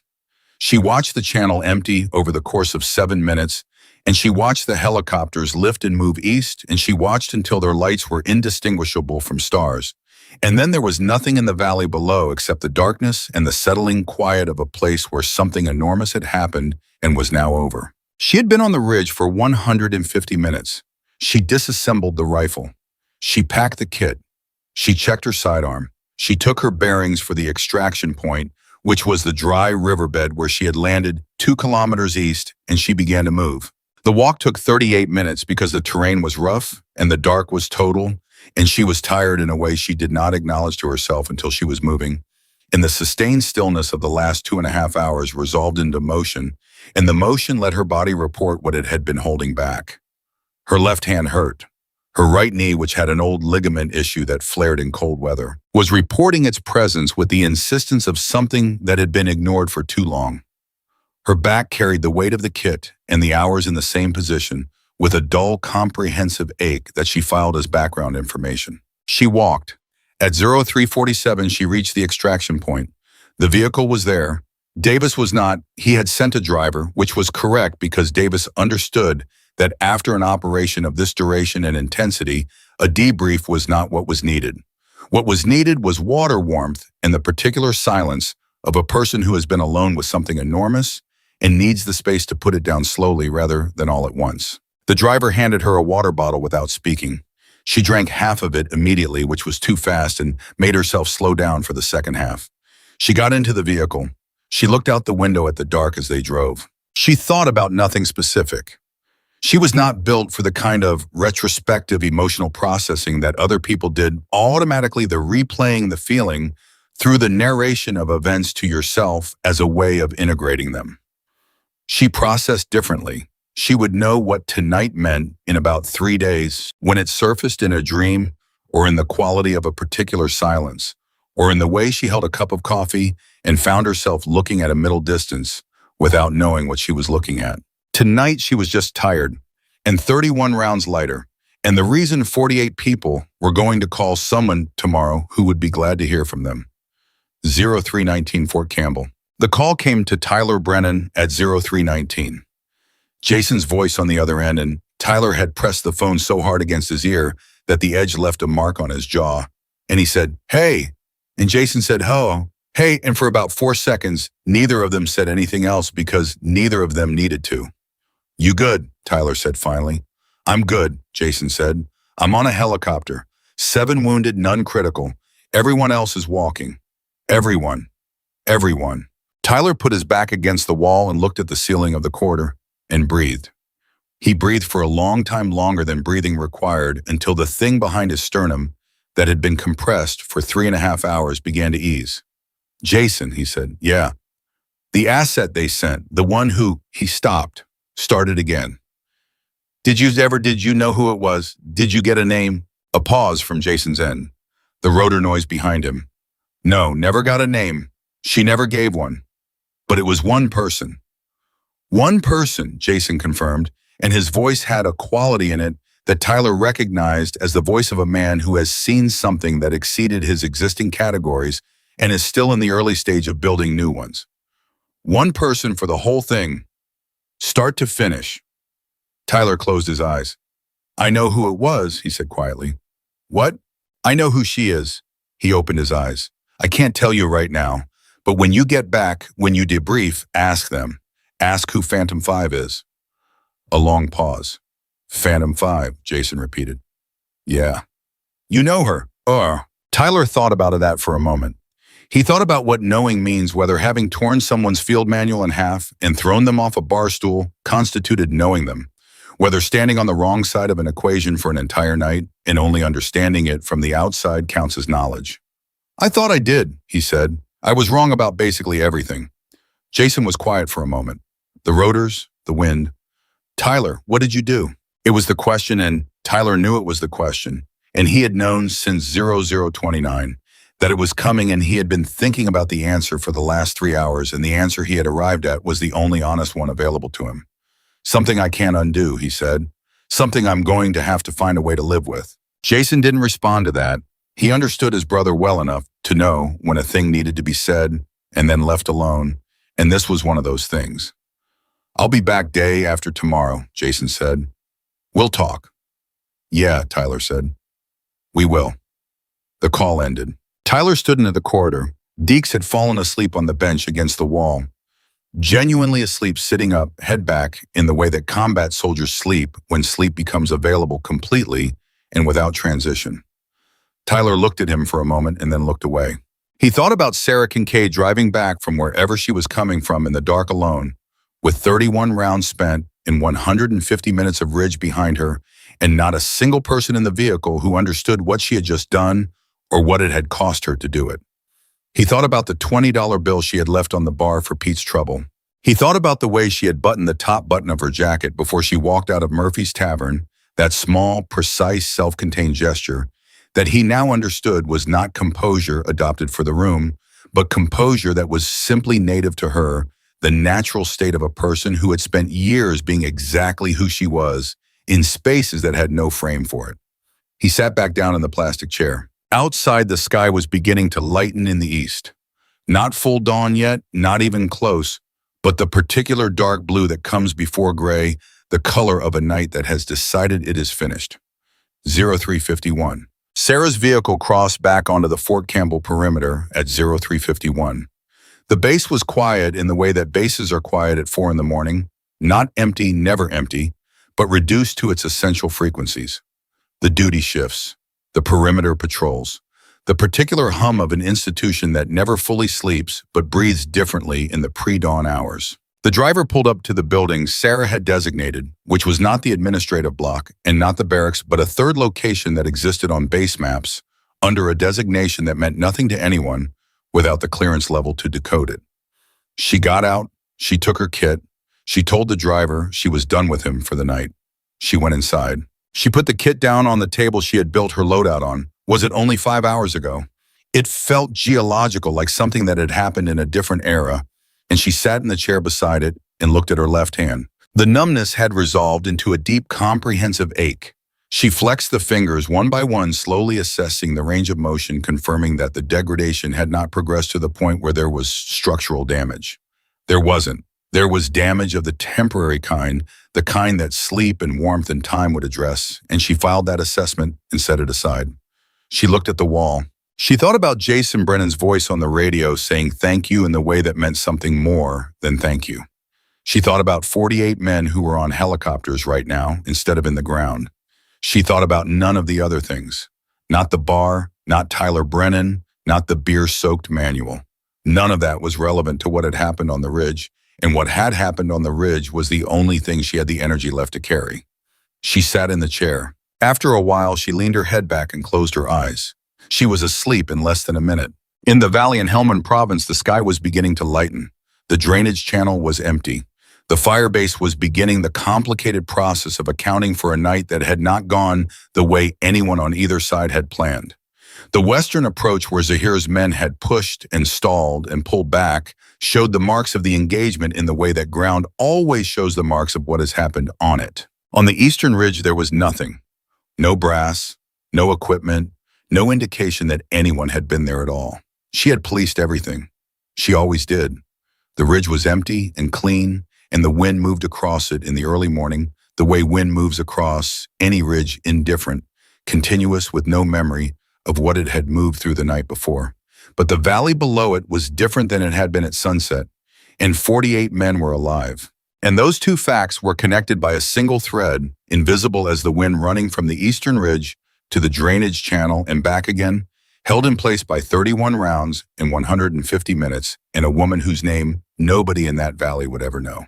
She slept for 4 hours and 11 minutes, which was not enough, and was exactly what the next 4 hours permitted. She woke without an alarm because she had never needed one. Her internal clock was one of those things about her that other people found unsettling when they discovered it, the way they found most things about her unsettling when they discovered them. She woke, assessed her left hand, flexed it 3 times, determined the ache had reduced to a manageable level, and got up. It was 0804 minutes at Fort Campbell, Kentucky. Outside the base was fully alive, the sounds of a military installation running its morning routines. Formations calling cadence somewhere in the middle distance, vehicles moving on the service roads. The world going about its business as though the night had been ordinary. For most people on this base, it had been. Sara washed her face, changed into a fresh duty uniform, and stood in front of the small mirror long enough to confirm that nothing on her face reported what the last 6 hours had contained. Nothing did. She had that quality, the face that reset completely between events, that held no residue. Some people spent years learning to do that. For Sara, it had always been simply how she was made. She picked up her phone. 3 missed calls, all from a number she recognized as Davis's secondary line, which meant the debrief had been scheduled and the timeline was not optional. She called back. Davis answered on the first ring. 0900, my office, bring nothing. Yes, sir, she said. The call ended. She had 53 minutes. She spent 12 of them eating a meal that she approached with the same systematic practicality she applied to everything, because her body had burned through an enormous reserve in the last 6 hours, and the reserve needed to be rebuilt, regardless of whether she felt like eating, and she did not particularly feel like eating. She ate anyway. At 0857, she was outside Davis's office. At 0900 exactly, he opened the door. The debrief lasted 41 minutes. Davis ran it himself, no other personnel, which told her 2 things. The classification level of the operation was high enough that the standard debrief structure didn't apply, and Davis was managing something beyond the tactical outcome that he had not yet told her about. She answered his questions with the precision he expected and the brevity he preferred. 31 rounds fired, 19 confirmed eliminations. 12 additional fighters assessed as wounded or suppressed. 0 friendly casualties attributable to the engagement window. Enemy force in full withdrawal at 0302. Davis wrote nothing down. He never did in these sessions. His memory for operational detail was one of the things that had made him exceptional at his job for 30 years. When she finished, he was quiet for a moment. Then he said, the official count from the valley came in at 0700. She waited. 97, he said. Enemy combatants eliminated or mortally wounded during the engagement window, accounting for the withdrawal element that was tracked by satellite until 0415. He looked at her steadily. 97. Sara said nothing. She had known the number would be higher than her direct count. She had known from the chaos she had introduced into the enemy formation that the secondary effects, the friendly fire incidents caused by panicked withdrawal in the dark, the men lost in the terrain during disorganized retreat, would add to the total. She had known this and had used it deliberately as a force multiplier. Knowing it and hearing the number stated out loud were still, in a small and specific way, different experiences. The Rangers, she said, all 48 alive, 7 wounded, all expected to make full recovery. A pause. Captain Brennan specifically asked through his debrief officer to know the identity of the asset. He was denied per protocol. Good, she said. Davis looked at her for a moment. There's something else. She waited. Sergeant Tyler Brennan submitted a formal request at 0600 this morning. He requested a meeting with the commanding officer of whatever unit was responsible for last night's asset for the purpose of delivering a formal apology.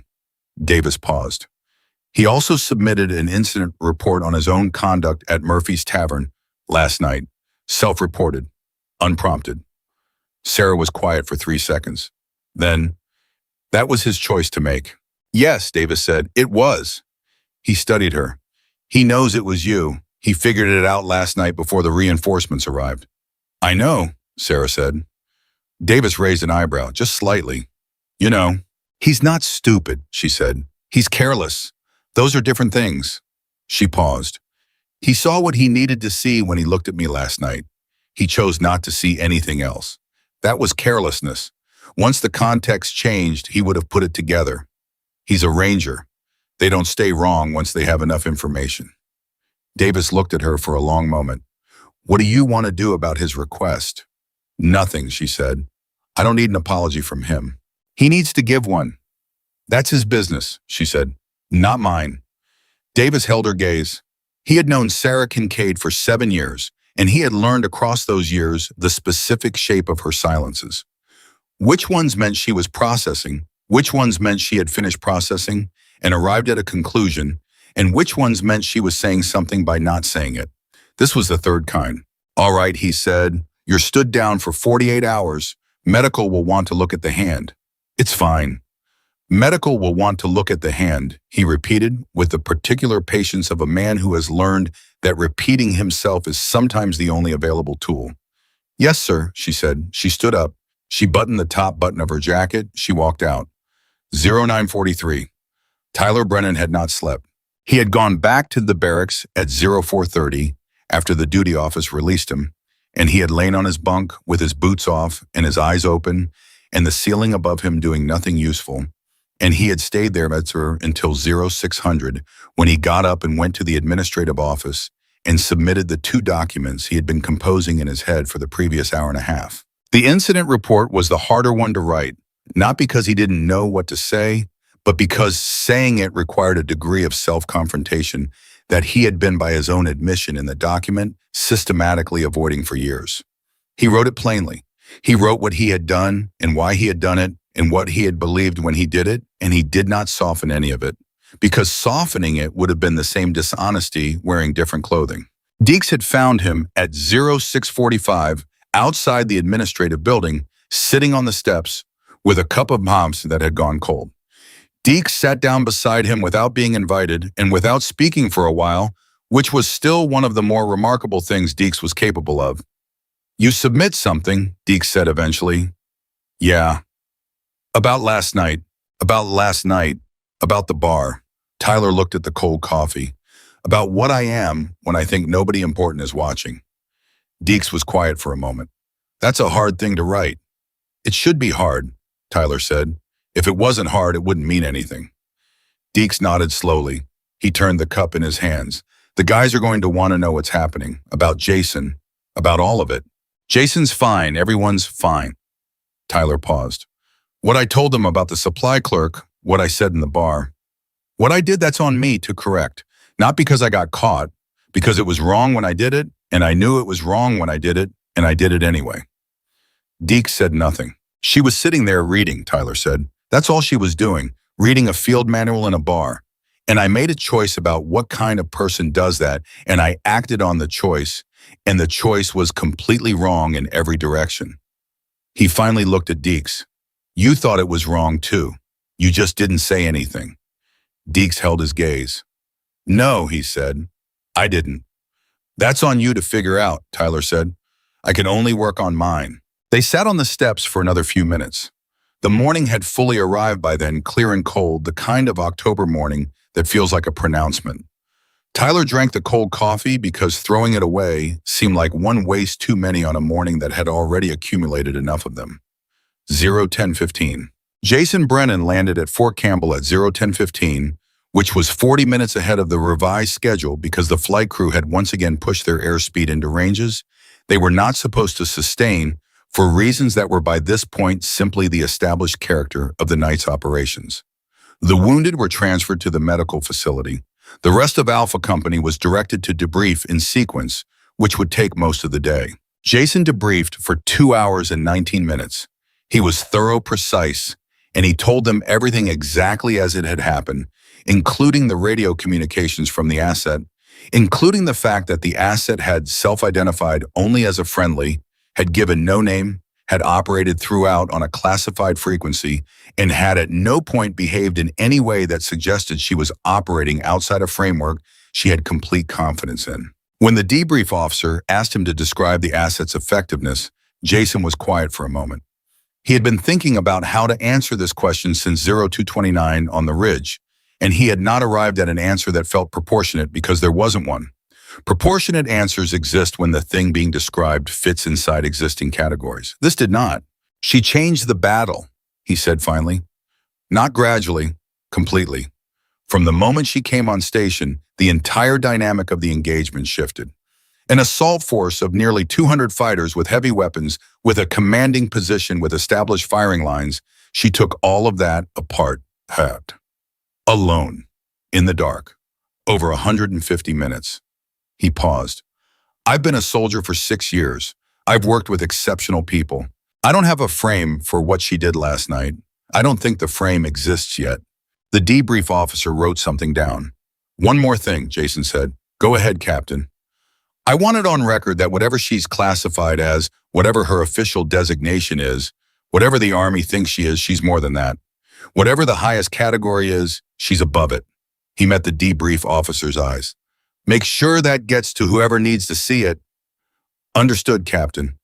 1300. The call Tyler had been waiting for came at 1300, which was 1 hour after he had eaten his first real meal of the day, and 40 minutes after he had showered and changed and sat down in his room and tried to read something and failed to retain a single word of it. The call was from an administrative extension he didn't recognize, connected through the base operator, and the voice on the other end identified itself as an assistant to Colonel Davis, and it said that his formal request for a meeting had been reviewed and that the request had been declined. Tyler sat with that. Decline, he repeated. Yes, Sergeant. Was a reason given a brief pause. The relevant party indicated that no apology is required. Tyler closed his eyes. He had expected this, had half expected it from the moment he submitted the request, because the woman he had spent the last 12 hours thinking about was not he. Understood now the kind of person who needed things from people who had wronged her. She was not built for needing things from people who had wronged her. She was built for something else entirely. Something that operated at a different altitude than the need for acknowledgement or restitution. That understanding did not make the declined request easier to sit with. If anything, it made it harder. Because an apology offered and accepted is a transaction that resolves. An apology declined leaves the weight exactly where it started, with the person who earned it, and Tyler was going to carry this one without the resolution of delivery, which was, he thought, probably correct. Probably the right architecture for a lesson of this magnitude. You don't get to feel better about what you did just because you said sorry. You carry it. You change because of it. And the changing is the only thing that means anything. Thank you, he said. He ended the call. He sat in his room for a while. Then he got up and went to find his squad, 1400. They were in the common room, most of them. Deeks, Kowalski, Park, Ramirez. The others who had been at Murphy's Tavern the night before. They were eating or not eating, talking or not talking, doing the loose post-operation decompression that Rangers do when the adrenaline has fully cleared, and what remains is just the reality of what the last 24 hours contained. Tyler walked in and the room shifted, the particular atmospheric change that happens when the person who sets the tone of a group enters a space. They all looked at him. He stood in the center of the room and he said, without preamble, without softening, I need to talk to you about last night, about the bar, about what I did. The room went quiet. Not the quiet of discomfort, the quiet of attention. They knew him well enough to know this was not the opening of a performance. This was something else. The woman we saw at Murphy's, he said, the one I called a supply clerk, the one I pulled off her bar stool. He looked around the room, making sure he had every face. She was in Helmand Province last night. She was the asset that command sent to pull Jason's company out of that valley. One operator against 200 fighters for 150 minutes. She held the entire engagement alone until reinforcements arrived. 97 enemy combatants, 48 Rangers alive. He let that land for a moment. Because of her. The room was very still. Deeks was looking at the floor. Park had put down whatever he was holding. Ramirez, who was the youngest in the squad, and who Tyler privately thought was also the most naturally decent, was looking at Tyler with an expression that was moving rapidly through several stages. I submitted an incident report on my own conduct this morning, Tyler continued. Self-reported. I'm not telling you this because I want credit for it. I'm telling you because what I did in that bar last night was wrong, and it was wrong in a way that goes beyond manners or protocol. I made a decision about who she was based on what I could see and what I thought I already knew, and I acted on that decision in a way that was, he paused because the word needed to be exact, contemptible. There's no other word for it, Ramirez said quietly. She saved Captain Brennan. She saved 48 people, Tyler said. And before she did that, I threw her off a bar stool and told her she didn't belong in uniform. The silence in the room had a specific texture now. It was not the silence of people who disagreed. It was the silence of people who were receiving something difficult and choosing to receive it properly. Kowalski said, "Did she know when she was at the bar? Did she already know she was going to be deployed?" "No," Tyler said. "The call came after she left. She had no idea when she was sitting there that the night was going to become what it became." He paused. "She was just reading her field manual. That's all she was doing." That landed with particular weight, and Tyler could see it land, could see it move through each of them differently through Deeks, who had laughed the loudest at the time, and who was now studying his own hands with the focus of a man doing serious interior work through Park, who had said nothing at the bar but had also not said anything to stop it through all of them, each sitting with their own specific version of the same reckoning. "I don't know how to fix this," Tyler said.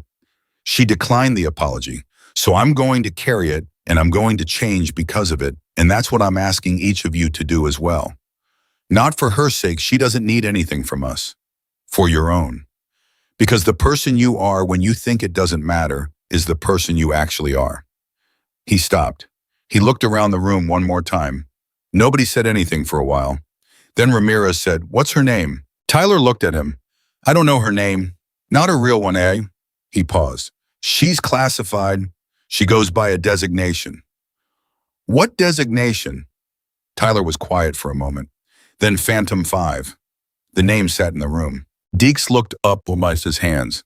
His face had gone through enough in the last 12 hours that it had arrived at something new, something more honest than the easy confidence he usually wore, something that looked like a man who has had a significant portion of his self-image revised and is in the early stages of deciding what to build in its place. "Phantom 5, Deeks repeated. He said it the way people say things they want to fix in their memory. "Yeah," Tyler said, 01630. Jason Brennan found his brother at the east end of the airfield at 1630, which was where Tyler had told him he would be in the text he had sent at 1500. They had not seen each other in 4 months. Jason looked in the way that soldiers look after the specific kind of night he had just had, like someone who had been compressed and then released thinner in the face, steadier in the eyes, with the particular quality of presence that people carry when they have recently been very close to something final and survived it. They shook hands first because they were Rangers, and that was the register they defaulted to in public, and then Tyler pulled him in and held on for a moment longer than the handshake warranted, and Jason let him because he understood what the extra moment was for. They stepped back. "You look terrible," Jason said. "I haven't slept," Tyler said. "I slept for 2 hours on the helicopter. I feel incredible." Jason looked at him. "Talk to me." Tyler told him. He told him about the bar, the full version, not the abbreviated one, the version with all the details of what he had done and said, and how he had done it and said it. He told it without mitigation, without the narrative moves that people make to make themselves look better in their own telling. He told it the way he had written the incident report plainly, because plainly was the only way that honored the weight of it. Jason listened without interrupting. That was one of the things Tyler had always respected about his younger brother. He was a better listener than most people twice his age, and he knew how to hold a story without rushing it toward a resolution that made him feel comfortable. When Tyler finished, Jason was quiet for a moment. On the radio, Jason said, "She never sounded like anything had happened to her, before the deployment, I mean.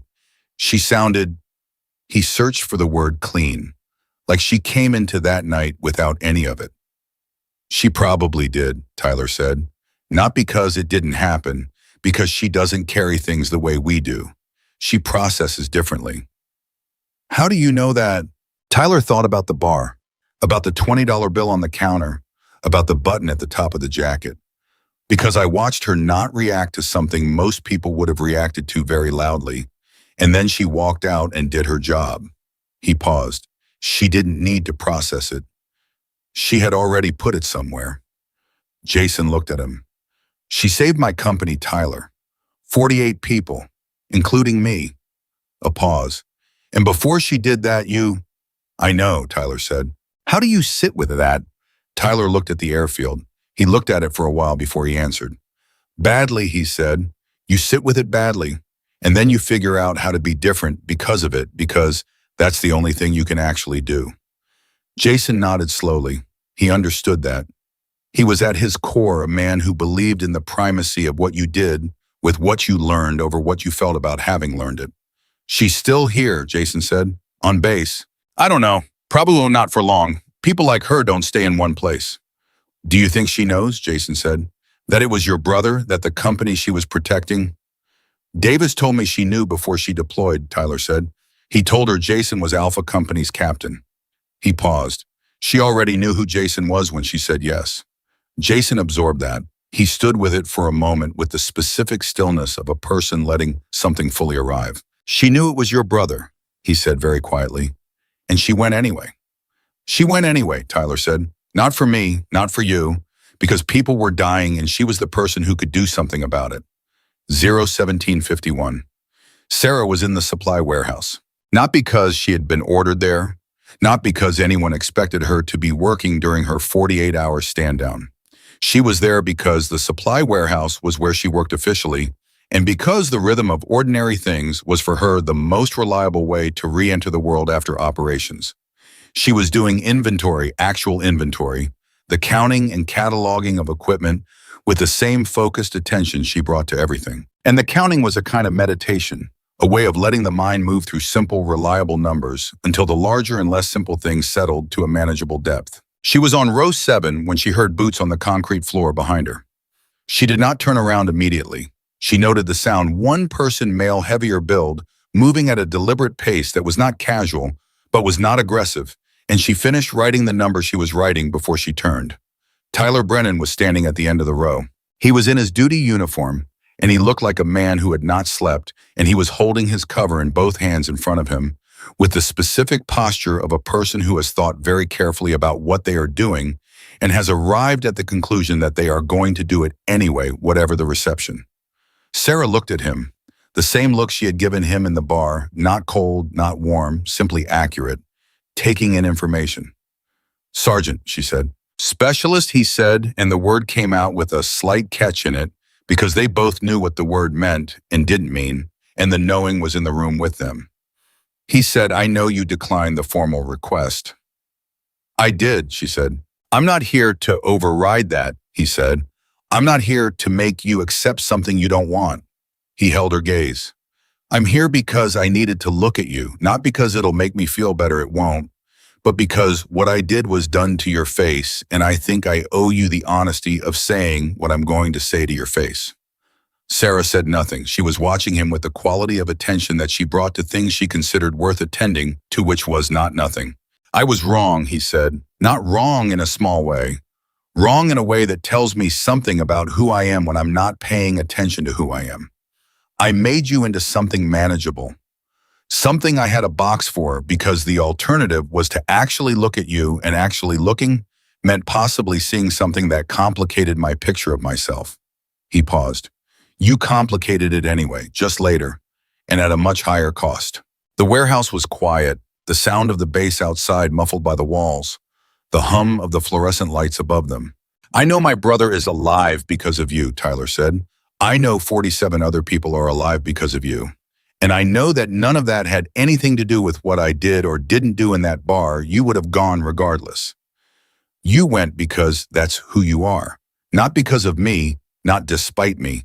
I was irrelevant to it. He looked at her steadily. That might be the most important thing I've ever had to admit about myself. That I was completely irrelevant to the most significant thing that happened in my vicinity in years. Sara had not moved. She was still holding the clipboard. She was looking at him with an expression that was for the first time in his knowledge of her, which was short and not distinguished by accuracy, something he could partially read. Not forgiveness, not warmth exactly.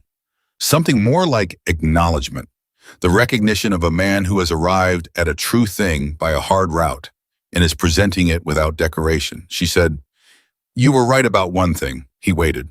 "You said some people are built for the front and some people are built for the back." She held his gaze. "You were just wrong about which was which." Tyler Brennan stood in the supply warehouse at Fort Campbell, Kentucky, holding his cover in both hands, and he did not look away from her, and he did not try to fill the space that followed her words with anything, because there was nothing to fill it with. She was right. She had been right in the bar, and she was right now, and the distance between those two moments was everything the night had cost and everything it had taught. "Yes," he said, "I was." He put his cover back on. He straightened it. He looked at her one more time, the full look, the one he should have given her in the bar, the one that sees rather than categorizes. Then he nodded once, and he walked back down the aisle and out through the warehouse door, and Sara watched him go, and then she turned back to her clipboard and wrote the next number in the sequence, and the counting continued. 01830.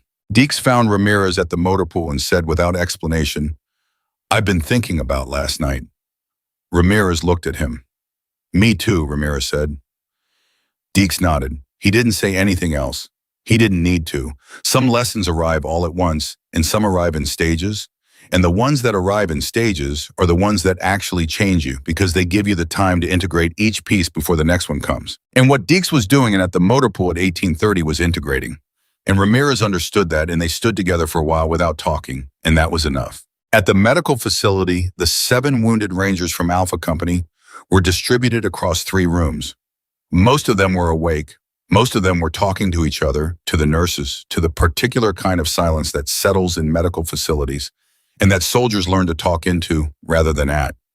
The man with the round in his thigh, a corporal named Duarte, was telling the story of the night to a nurse who had not asked for it, but was listening anyway, and he said, at the end of it, "We didn't know who it was. We still don't officially. But I'll tell you what I know. Whoever was on that ridge saved every single one of us, and they did it alone." He paused. "I want to know what that person is made of. I want to understand how a human being does something like that." The nurse said, "Maybe some people are just built that way."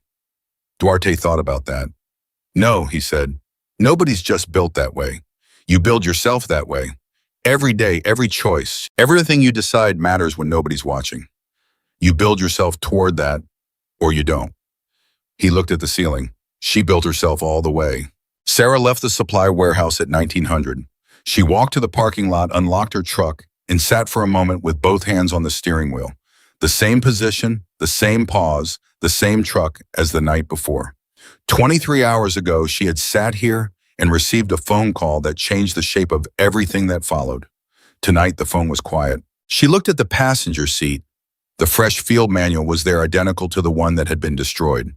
She had placed it there this morning before the debrief because the manual was part of the routine, and the routine was how she stayed calibrated, and she did not intend to let one night, even a night of this magnitude, interrupt the things that kept her sharp.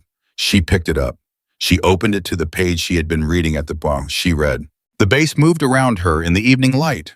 Formations, returning vehicles, cycling, the low, continuous sound of an institution that does not pause. Somewhere across the base, Tyler Brennan was having a conversation with his squad that would change how they move through the world. Somewhere, Jason Brennan was sleeping the sleep of a man who has been returned to his life from a very close distance and knows exactly how close it was. Somewhere in a valley in Helmand Province, the ground was settling back into its own silence, holding what had happened on it the way all ground holds what has happened on it, completely without comment. And in a truck in a parking lot at Fort Campbell, a woman who had spent the night holding 200 men at bay with 31 rounds, in the absolute fullness of who she was, turned a page of her field manual and kept reading because there was always more to know, and knowing was the only preparation that never ran out. The ones who change everything never look like they will. They look quiet. They look background. They look like the person at the end of the bar that nobody thinks to watch. They look from every angle that arrogance can see from like nothing at all. And then the night comes when the world needs something that cannot be summoned or manufactured or improvised. Something that can only be built slowly, privately, in the thousand ordinary moments when no one is watching, and it would be easy not to bother. And the person who built it steps forward, and the world finds out what it missed, and the world is never quite as certain of itself again. Sara Kincaid turned another page. She was already preparing for the next night that would need her. That was who she was. That was who she had always been. And not one thing that had happened in the last 24 hours, not the contempt, not the beer, not the torn pages, not the ridge, not the 31 rounds, not the 48 lives, not the 97 had added to that or taken from it by a single degree. She had simply been herself completely in the dark. And that had been enough. That had been more than enough. That had been everything.